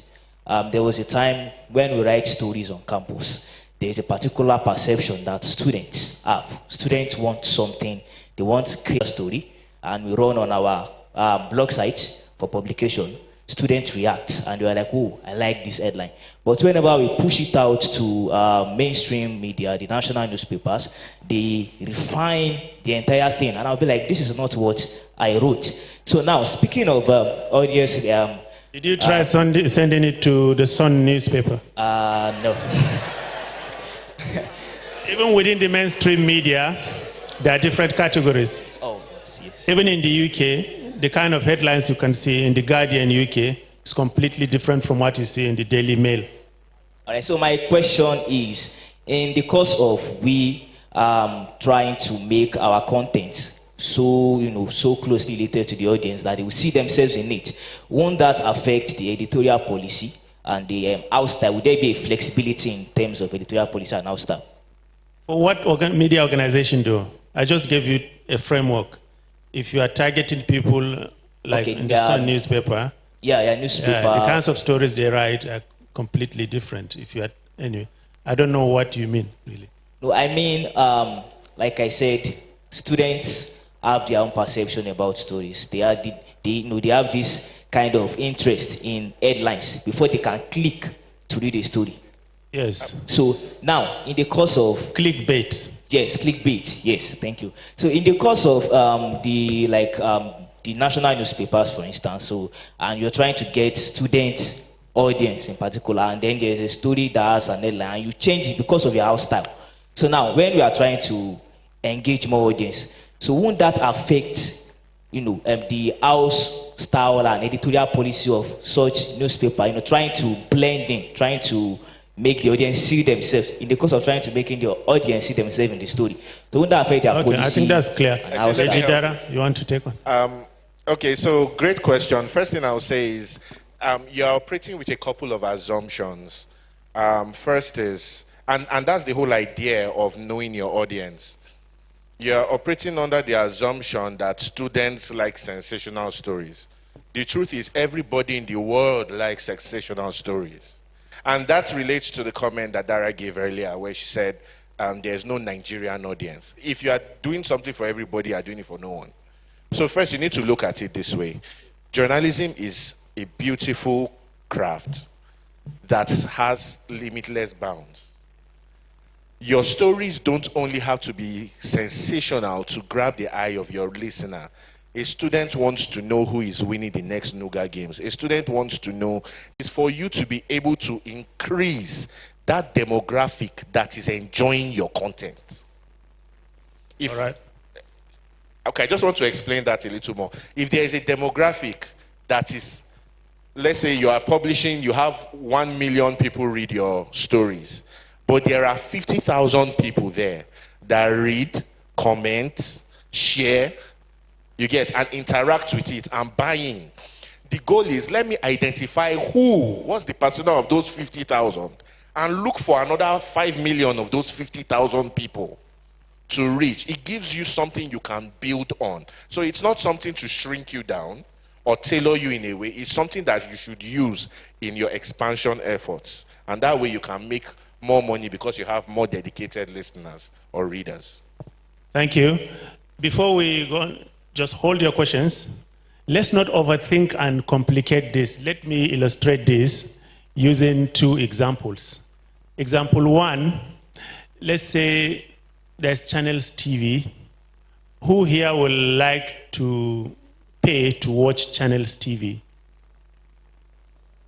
Fine. 3 hands. Let's say there is Anas Armayau TV showing the kinds of documentaries we saw here. Who would like to pay to be watching such documentaries? There you have it.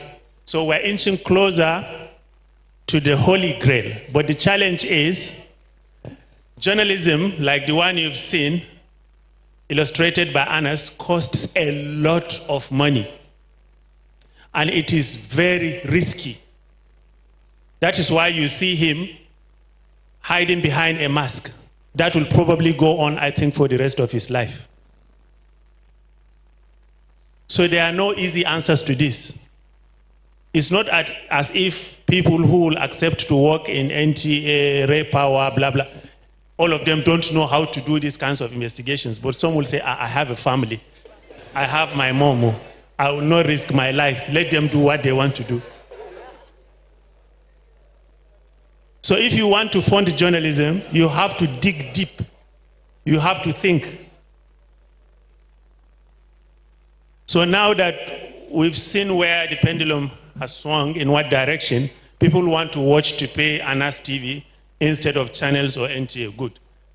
So how do we move forward from here? Yes, madam. I would want to say, mine is just a contribution.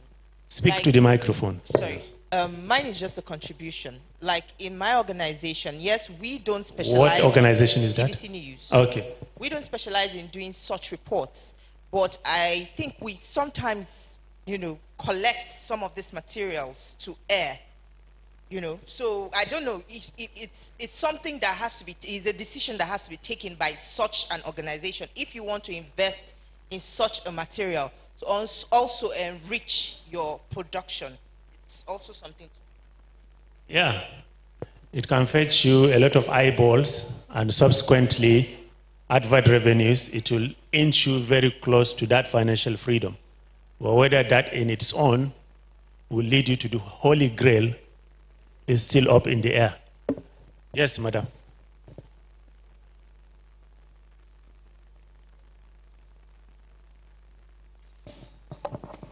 Okay, so my question would be that, does media have value chain that people can explore? So aside just the newsroom or other, basic things that they do, if you have a media outlet, are there value chain listed out that you think you can explore to actually get multiple exploring this to be able to get additional resources rather than just doing the normal thing? The problem is, like we said, the internet has complicated everything, and at the same time, it has made it easy for a lot of people. You see vloggers with a V, someone going solo with a camera, going to risky and dangerous places, shooting on his own and putting up the content and making a lot of money.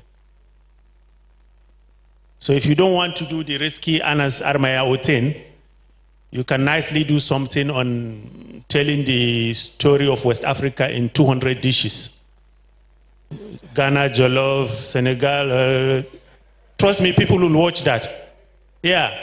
So there will be no risk involved, perhaps, not from any government organization or any government person coming after you. Yeah. Okay, let me add to that. So in terms of a value chain, the media, let's look at it in two ways. First is, if you're going to survive the information ecosystem we are in, you are going to have to diversify your income. And let's not look at this as just a media-centric problem. Most businesses are diversifying their income. We shouldn't think we won't have to do it, right? Some of you have skills that can translate to other use. So you hear things like syndicated. You can teach people how to write for a fee.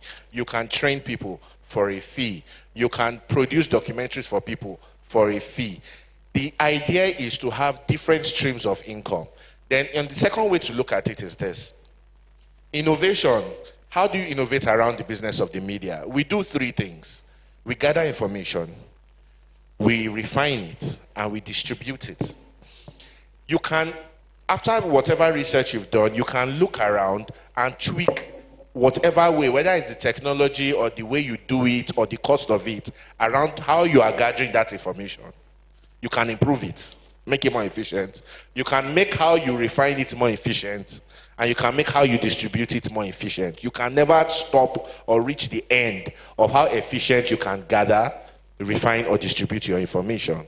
Because there are more channels every day, more publics, and more opportunities. It is hard work. It's not going to come easily. I think that's something we also need to keep in mind.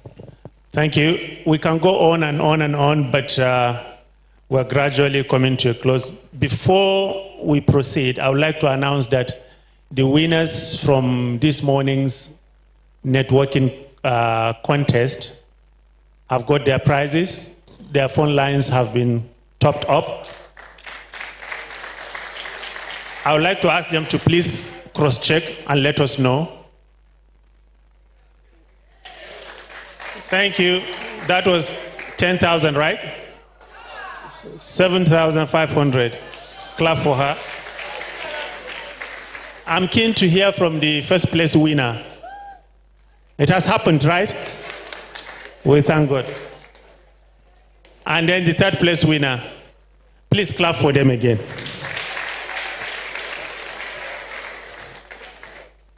Before we go on, I don't know, Prof, whether you have a comment or two about what we've been discussing. No easy answers, we know. But maybe from the readings you've been doing and your research, you've stumbled on something that can lead us closer to the Holy Grail? Not much. It's just the last person who spoke about the value chain. And I think he addressed that point. I know, I just give an example of Majid Iskilo, Premium Times. He has done a book on Obasanjo's letters. And if you have read his interview, the way he came about the boxes where the letters were kept, Obasanjo just decided to take him round. He went for an interview. So I said, come and see my library. And he saw the boxes. Journalistic curiosity. And that, the interest grew, and he was able to do that. I know that one of the pieces, I don't know whether Trial is around, that won the Shoyinka Award some years back, from a lady, was later translated into a Nollywood film. Okay? So these are the kind of things. I know that the guys who did the Watergate investigation later wrote 2 or 3 books out of their work. So there are lots you can do to monetize your skill and knowledge, what you are doing in journalism. And I think it has been said that the era when the journalist, after you have retired and you become more or less useless, is gone. From your skills, you can. I know of a friend of mine, classmate of mine, all he does now is editing books. He retired, we worked together in NAN, he later worked in Punch. But what he does now is you write your script, you take it to him, he helps you do the editing and all that. So there are so many things that we can do that if you have not spoiled your name, because that is very important. If you are the brown envelope journalist, the day your byline ends, I think that is the end of it all. But if you have built a good, credible persona, is that the word? You are a brand. Sure, you will eat until you are 90 years old. Thank you. Thank you, Prof. Thank you. Yeah, before we take you, I would just like to announce that the winners we just heard from should please send a text that they actually got their prizes. And the numbers are 0703 948 5080. That's the first number. I will take it again. 0703 948 5080. The second number is 09082 515 179. So please send a text so that the center will acknowledge that you actually got your prizes. And just before we take your questions, sir, I would like to make a quick comment. The landscape is changing and evolving very fast, at a dizzying pace, in fact. If you're following it, you will notice that these days, if you buy a smart TV, it comes with free streaming service in it. You can watch Roku 10 TV, you can watch Pluto TV, free streaming. It's not like Amazon or Netflix where you have to pay. No, this one is free for you, including news, including documentaries, sports, everything. But certainly not live premiership. What this means is they are making money by you watching these free services, because in the end, midway into any program, they will stick in an advert and you are stuck with it. It's not like your normal advert where you wait to click after 5 seconds. This one, you can't click it away. You have to watch it. And then, if you go about your daily business, browsing, you think you're just browsing normally. They are gathering intelligence about your preferences. So they send you adverts in line with what they think you like watching, whether it is fashion, food, whatever it is. So if you want to start your own business, I hear a lot of people saying, I want to start a media organization because it's now free. The entry barriers are no longer there. You can go and register something, whatever, online. If you think that will fetch you money, honestly, it may not happen. You have to think, and you have to study the market, and things are happening quickly. One last question there, and then, yeah, one last question there, please. We have to round it off at 3. Okay, my name is Abdulhamid Al-Ghazali. Mine is not a question, really. And since this is a conference, one can take the risk of bringing an idea from the sidelines. I think this discussion we're having now is looking within the media ecosystem to fund the media. But we are not looking beyond that. For instance, in my case, 2 years ago, I have been enjoying a grant, and then suddenly the grant ended, and we had, done a lot of things we could not continue. And we run reports that, for instance, the Borno state government is reopening farmlands, livestock markets, and doing reconstruction works, which are effectively businesses outside the media industry. For us, we are first a private business. We are to generate profit. And we long understood that grants are anomalies, in a sense, for private organizations. So we said, okay, why shouldn't we take advantage of these things by integrating into our management teams, specialists in farming, in livestock, and who will form part of the management ecosystem, such that we can generate money from these businesses and fund, take part of the funds to fund our businesses. And we have tried that 2 years ago, farming, last year, livestock, and I think it is paying off if we begin to look at how we can integrate people who are not really in the media business, but who have some expertise, who are doing things like real estate. I think Daily Premium Times started something like this. Ultimately, that will in a way, help sustain our newsrooms. Just a thought from the sidelines, because this is a conference. Thank you. Thank you. Thank you. Please, everyone should remain seated. Everyone should remain seated. There is a pack. Each of us will have a pack. I think they're distributing lunch, I think it is. Whilst that goes on, tomorrow's session will begin at 10 o'clock. Please be seated. Tomorrow's session will begin at 10 o'clock. I would like to call on Idris Abdurraouf to give the vote of thanks, signaling the close of today's session. Silence, please.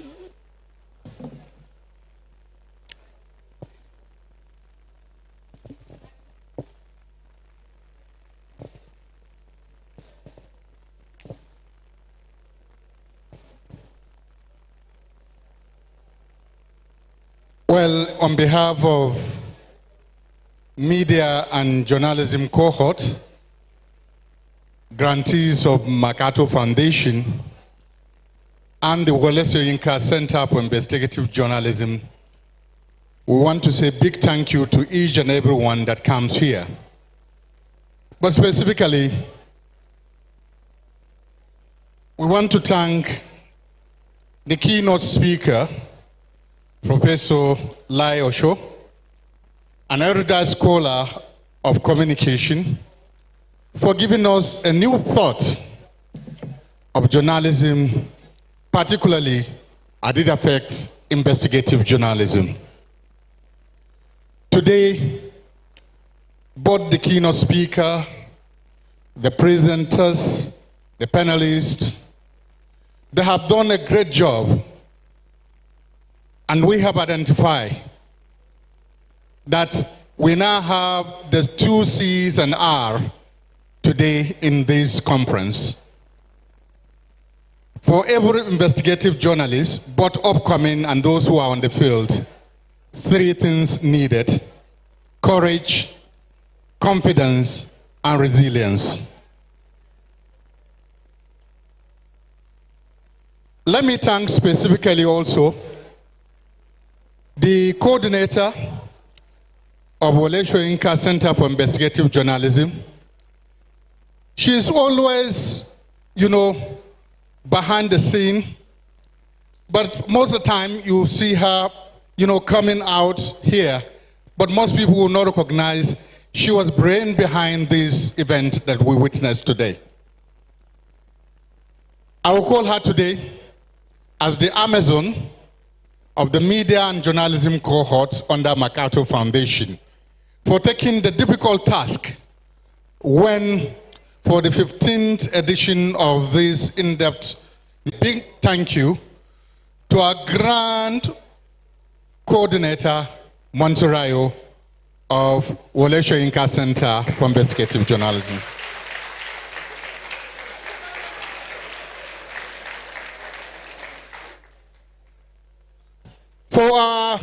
To take all what it takes to change the narratives and the perceptions of investigative journalism, breaking the genes of only taking what the media owners want. We hope you will say it the way it is, giving factual information backed by data and proofs that you have. As for my colleague and a brother, the compere that coordinated this event, Jimmy Saleh, we say a big thank you for giving this event the lively it deserves. We say a big thank you to you. Once more, on behalf of all of us, the 18 organizations under media and journalism cohort, we said thank you, see you tomorrow, and also I thank myself for giving the vote of thanks. Thank you.